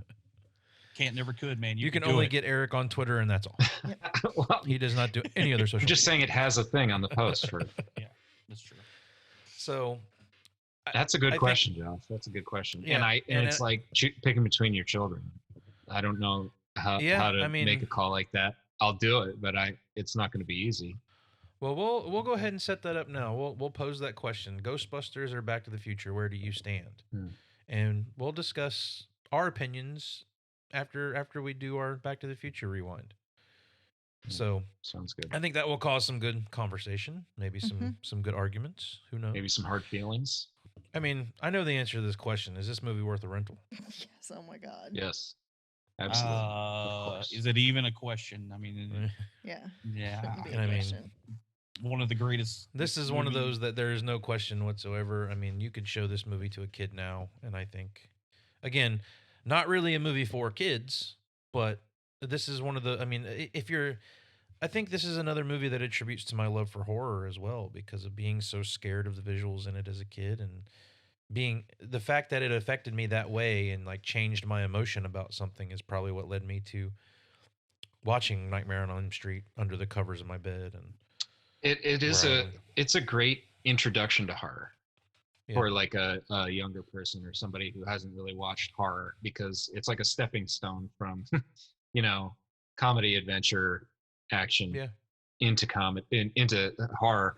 And yeah, a lot of those horror moments are some of the best horror that you can watch. Like, I mean, You could put some of the scary stuff in this movie against actual horror movies. and right. Yeah, It that's what I holds mean. its own. Oh, That's yeah. what I'm trying to It say. definitely holds its own against anything else. Like you said, the same people that did Poltergeist. I mean, Yeah. Poltergeist is a very traumatic movie for some kids, especially dealing with clowns and everything else and Yeah. dolls. But yeah, this movie's still right up there with some pretty scary things. So, I like to pose the question: does this movie need a remake, or did we need a sequel? And obviously, we've gotten a sequel to it. We'll talk about that on another episode. We've also gotten a pseudo. I don't know if you want to call it a remake or a reboot. I would call it a Reboot. reboot. I'd call it a reboot. Wait, Yeah. are you talking about the girl one? Yeah. Yeah. Oh, okay, yeah. And we do Um, have another sequel that was supposed to come out this past. Which, June. looking at the trailer and looking where they're going with Yeah. that, I would be interested in seeing where they're Yeah. going with Yeah. that. It has just even in the trailer, you have a feel of the original a little bit. I mean, Well, 'cause well, isn't it they're Ivan certainly aiming Reitman's for son doing it? Isn't Yeah. it his son shooting it? Yeah, Ivan Reitman's son is Is it- directing. Yeah, that's right. Yeah, I don't so know. let's go Like, keep it in the family. I'm a little nervous about that one, but I'm a little reserved about it too, and the fact that COVID is pushing back all these movies. Who knows? It may have lost its luster by now. Who knows? But I do want to touch on the reboot a little bit because I know when it came out, it was a hot topic. There's the debate of did Ghostbusters need this? Like, we've got a perfect movie. We don't need to reboot this. We're going to do it with women. Okay. It has nothing to here's- do Here's what I'll say. with the fact that women are in it. If this movie had been remade now, instead of with women, but with like Seth Rogen Yeah. and James Franco and like all those like goofy comedy guys, if they had remade this, it still would have been awful. Yeah. Because you cannot remake this movie. It Right. Yeah. lightning in a bottle. Yeah, I was They gonna say, Josh captured just said it. something Yeah. that you can't capture again. Yeah. It doesn't matter how good your script is, how good your cast is, you're not going to do it again. Mhm. and it You- just you- wasn't a very good movie anyway. Right. I don't think It it was was the not fault a of good- any of the No. actresses in it or anything like I that, think but it it just was just- wasn't a very good movie. It was It very was- run of the mill. Yes. It could have you put it next to Men in Black sequels and things like that. It's just We've been talking subtlety, and I think in all aspects of this movie, subtlety is the key. It's key with the comedy. It's key with everything about it. The thing about the reboot is there was nothing subtle about it. No. It's the comedy hits you over the head. It's like you're supposed to be laughing at this, whereas this is more or less you're laughing because of just how ridiculous the situation is or the dialogue they're having. Mhm. It's not Mhm. it's not a wonton joke or Chris Hemsworth as a stupid blonde or a dumb blonde. I love Chris Hemsworth. I love Kristen Wiig. I love all the girls that were in that film. In their spots. They're funny, They're funny women. but Yeah, this was they're not a funny hilarious. script. I think there's, and this is a tricky subject, but I think there's been I find socially, when you're trying to make progress in certain areas, no matter what it is, in an effort to fix certain inequalities, they overcorrect Yeah. in many cases. And that's part of change, I think. You have to have that to get real change. You have to like overcorrect, and then we kind of like steer back. And when we steer back, we're further progressed than we were before we Yes. pushed hard. And I Yeah. think there was Yeah. this giant push to just make a girl version of everything, Yeah.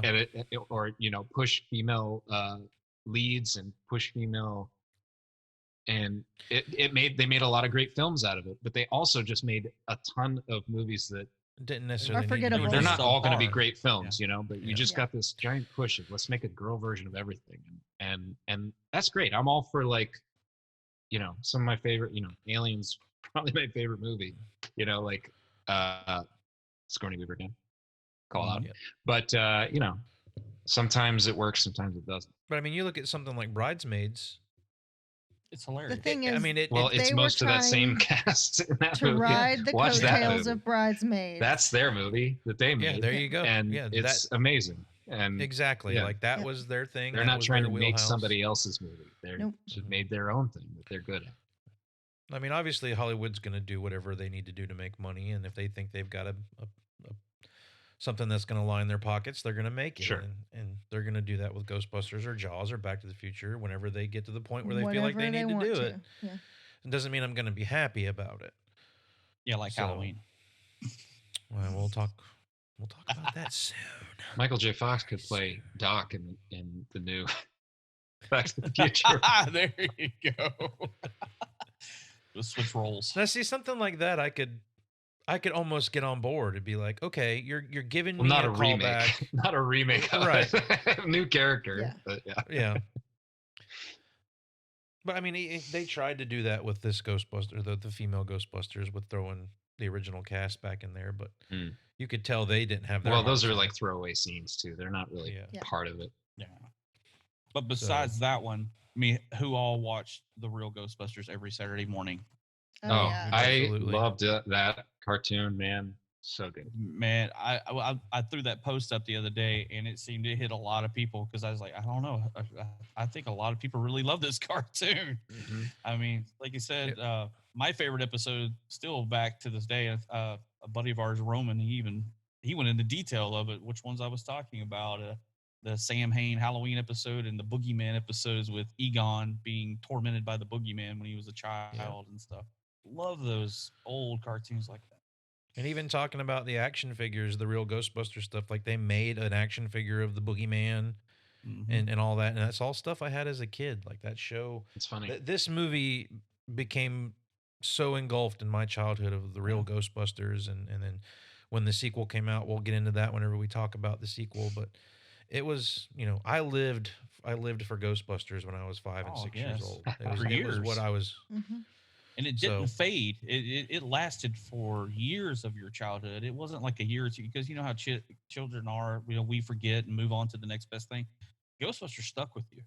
When it come Halloween, anytime you were still playing Ghostbusters, you see anything with ghosts, you're thinking of Ghostbusters, and it went on for years. Yep. Yeah. And now if you play that Ghostbusters song anywhere, everyone's gonna smile. Like everyone in the room is gonna smile and start singing along to that damn Yep. Yeah, everybody's gonna Ghostbusters get up song. and dance and have a great I mean, time. So. because it's just such a classic. This will even tie into our Back to the Future episode because there was a lot of controversy over this song and a song for that movie. Yeah, very true. Very Yep. true. All right, well, I think it's that time of the episode where we have staff picks. Stop Staff it. picks. All right, who wants to start tonight? Hey, let's change it up. Let Eric go first. Eric, Yes. what you got for us Let's this go week? reverse order. Well, we've been watching The Boys on Amazon Prime. The boys. Great. The boys. That is not a comic that I ever read, but I was familiar with, that it was out there and the basics of it. It's pretty great, and the guy, Yeah. it's basically a realistic evil Justice League, basically, Yeah. or some of them. The social commentary about it is what really makes Right, it for me. and Yeah. it's basically, what if Superman was, A dick. not a Bad. good guy, and he Yeah. could just do whatever the hell he wanted to, and you had to sort of manage him, Yeah. you couldn't stop him, so you had to manipulate him, or trick him into doing certain things, or just do what he says because he might kill you. There's some good stuff in there, and there's some pretty heinous moments and crazy like set pieces, and it's a fun watch. So that is my pick. Written by Garth Ennis, based on a comic written by Garth Ennis. He's one of Yes. my favorite comic writers. Yes. Wrote Absolutely. the Preacher Say series. Preacher, yes. He does such a good job at making comics that are written with such underlying dialogue. And Preacher is one road you can go down, and then there's The Boys you can go down, and there's so much political undertone and stuff that he's commenting on. And I thought it was going to happen with Preacher. Unfortunately, I think the Preacher TV show went down a troubled road, but The Boys seems to be really delivering on a lot of it. I don't know how closely it's following the comics, but I definitely am a fan of Garth Ennis' stuff, and I'm excited that they're doing TV shows based on his stuff. So. Yeah, And Carl Urban's in it. Carl Urban. And Carl And he Urban's has great a in it. beard. I'm just upset. Like I know He has a beard. he's talking about it as like everybody's complaining about the way Amazon's releasing them this time, where you can't just binge watch it; you have to wait. I like it. I like like it too. that. So, I like it too. I feel like you lose something when you binge stuff. I mean, as much as I like to just sit and binge something, especially if I'm really into it, I feel like I lose a little bit when I binge stuff like that because You're not thinking about it for a week. Yeah. Like you're just going one after the other. Not it's fun to processing. reflect on an episode before watching another. And there you go. because that's like the Game of Thrones syndrome with us. We got really into Game of Thrones, watched the first 4 seasons, like binged it, and then caught up.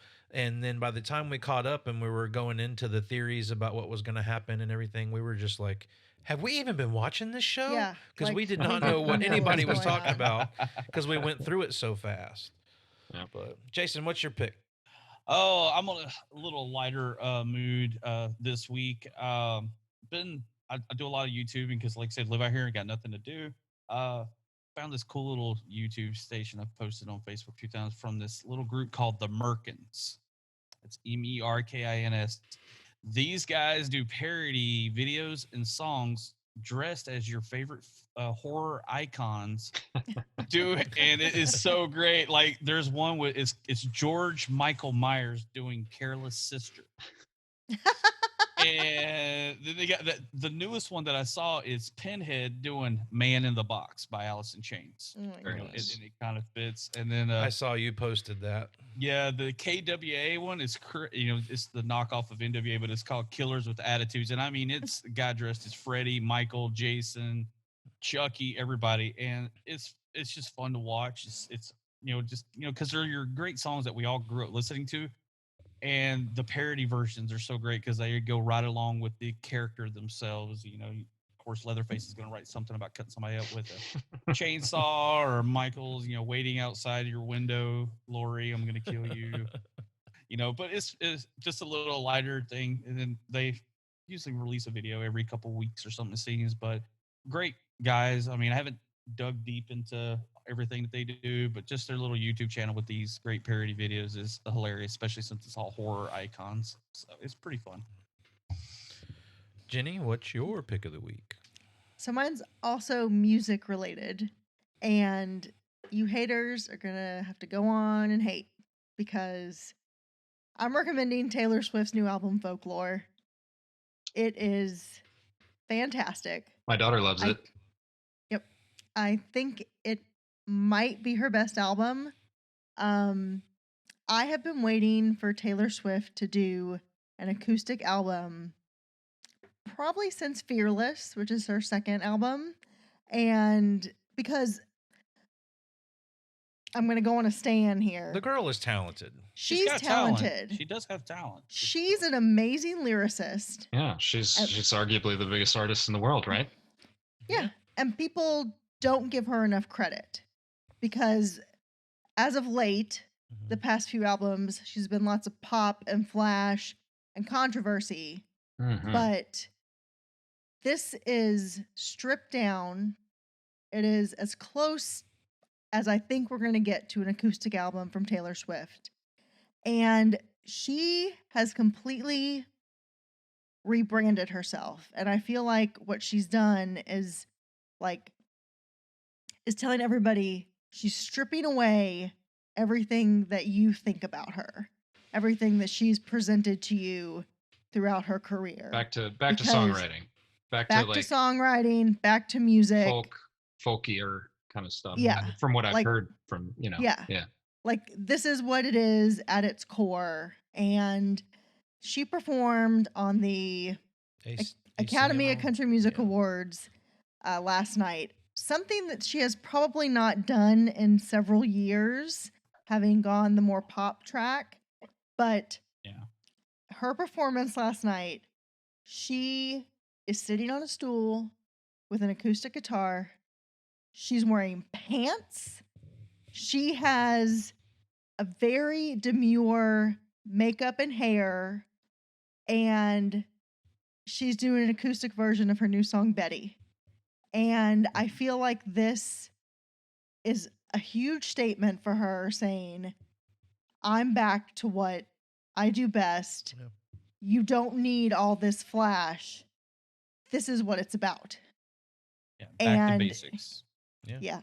And if you're not a Taylor Swift fan, I would just encourage you to give it a listen because it's not like any other Taylor Swift.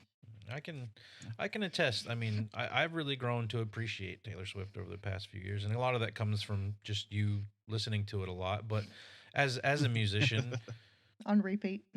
on repeat, y'all, got shorts every fucking color. As a musician, I can totally respect what she does, and I mean, yes, she's a good songwriter. And when you really strip away the BS, she's got some very, very good songs. She is a very good songwriter. Albeit, I mean, she does have assistance on a lot of that, but she writes songs for other people. But you look at the nature of most music nowadays, and country music especially. Those artists are not writing those songs. It is completely the pop. Even when they gave her so much shit for going over to the pop game, like country music has turned into the pop game. I mean, there are more beat tracks on country music nowadays than there are on hip hop and R&B almost. Well, and then you look at, it's not just country now. It's country for a while. Like George Strait is like the #1 selling country artist of all time. Yeah. And he's never written a single lyric. Right. That's crazy. I mean, I definitely that's where my respect comes from. Is she puts in the work. She does. She may not do all of the writing or whatnot, but she 2 albums in 11 months, y'all. 2 albums in 11 months is something. Hey, and I just read they locked up her stalker too recently. Like, oh, good. Got up a stalker. He's in jail. Nice. Oh, good. And His name is Lewis. He lives in Central Park West. Where is Rick Moranis nowadays? He's an accountant. No, he's stalking her album before this one, Lover, was a really good album too. Really good. I mean, it had its pop moments, but you could see she was on the trend of where she was going with this new one. So, what about you? Yeah, come on, Josh. What you got? I'm going the music route too, completely other end of the spectrum, but I've been listening to the new Deftones song, and I cannot fucking wait for the new Deftones record. Mm-hmm. I feel like I'm cheating people by saying go listen to the new Deftones when it's not even out, but I mean the song they released, it is a very different feel for Deftones, especially from what they've done the past couple albums. But I am so excited just by that one song to hear the rest of the album. And Deftones is a band that they're responsible for why I'm into a lot of the music I'm into. They're a band that I fell in love with when I was a teenager and have never lost the love for them. They've never released a bad album, in my opinion. Some of their albums are better than others, but none of their albums are bad by any means. So I guess my pick would just be Deftones in general, but I'm so stoked for the new record, and apparently they're releasing a new song tonight, and I'm jonesing to hear it because apparently it's pretty fucking heavy. So, and they're a band that can go from one end of the spectrum to the other. They can give you really chill music, they can give you really heavy music, and they just do all of it well. So, Deftones would definitely be my pick of the week this week. Maybe they're listening to this podcast.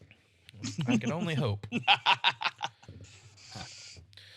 But I think that's going to do it for this episode of the VHS Files. Ghostbusters, 1984. One of the greatest comedies ever made, in my opinion. Yep. Agreed. So we'll be coming back to you guys next week. We are going to be doing a promotion episode next week, or whatever you want to call it. We'll be doing our first, when you go to the video store and they had the promotions and you could do rent one, get one for free. Or, new release and this one's 99 cents. And they used to do like a 5 for 5. You could rent 5 movies for $5. Guess what, ladies and gentlemen? Our next VHS Files episode is a 5 for 5. Somebody in the VHS Files department is going to be turning 40 this year. That's me. Not me. I'm already past 40. I'm there, man. But it coincides with Friday the 13th turns 40 this year as well. It is a major horror franchise. If you were to look directly across from where I'm sitting right now, you would see a lot of Jason memorabilia and action figures and stuff an adult should probably not own. But these movies are some of the most fun. I will go ahead and say, as a horror movie franchise, is my favorite. So that may be able to lead you where we're going with next week's episode. But we're going to be watching. We've been generally staying around the 1984, 1985 era. So right now, with it being the 40-year anniversary of the first one, and we're going to be leading into the 1985, 35-year anniversary stuff. By 1985, you had 5 Friday the 13th movies, so we're going to do the first 5 for you guys. We're going to do 1 through 5. It's a good little spot where you can go into where they were headed, where they went, and then we'll later on pick up from where they went after the first 5. So if you like Friday the 13th, if you like horror, if you like what you've been listening to as far as this podcast goes, please tune in. We'll be dropping that the next Friday, the first Friday in October, it will be dropping. We'll be talking about the first 5 Friday the 13th. 5 for 5. 5 for 5. So that's it, everybody. We will talk to you guys on the next one. Till then, we're going to say what we say at the end of every episode. Be kind. Rewind. Thanks, guys. Bye. Good night. Bye. It's over.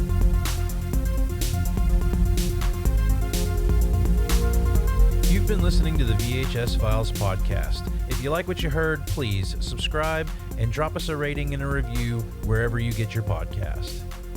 Email us your comments, questions, and movie suggestions at the.vhsfiles@gmail.com. Follow us on Facebook at VHS Files Podcast, on Instagram at VHS.files, on Twitter at VHS_files. And head over to our YouTube channel at the VHS Files Podcast for more content. Thanks for listening.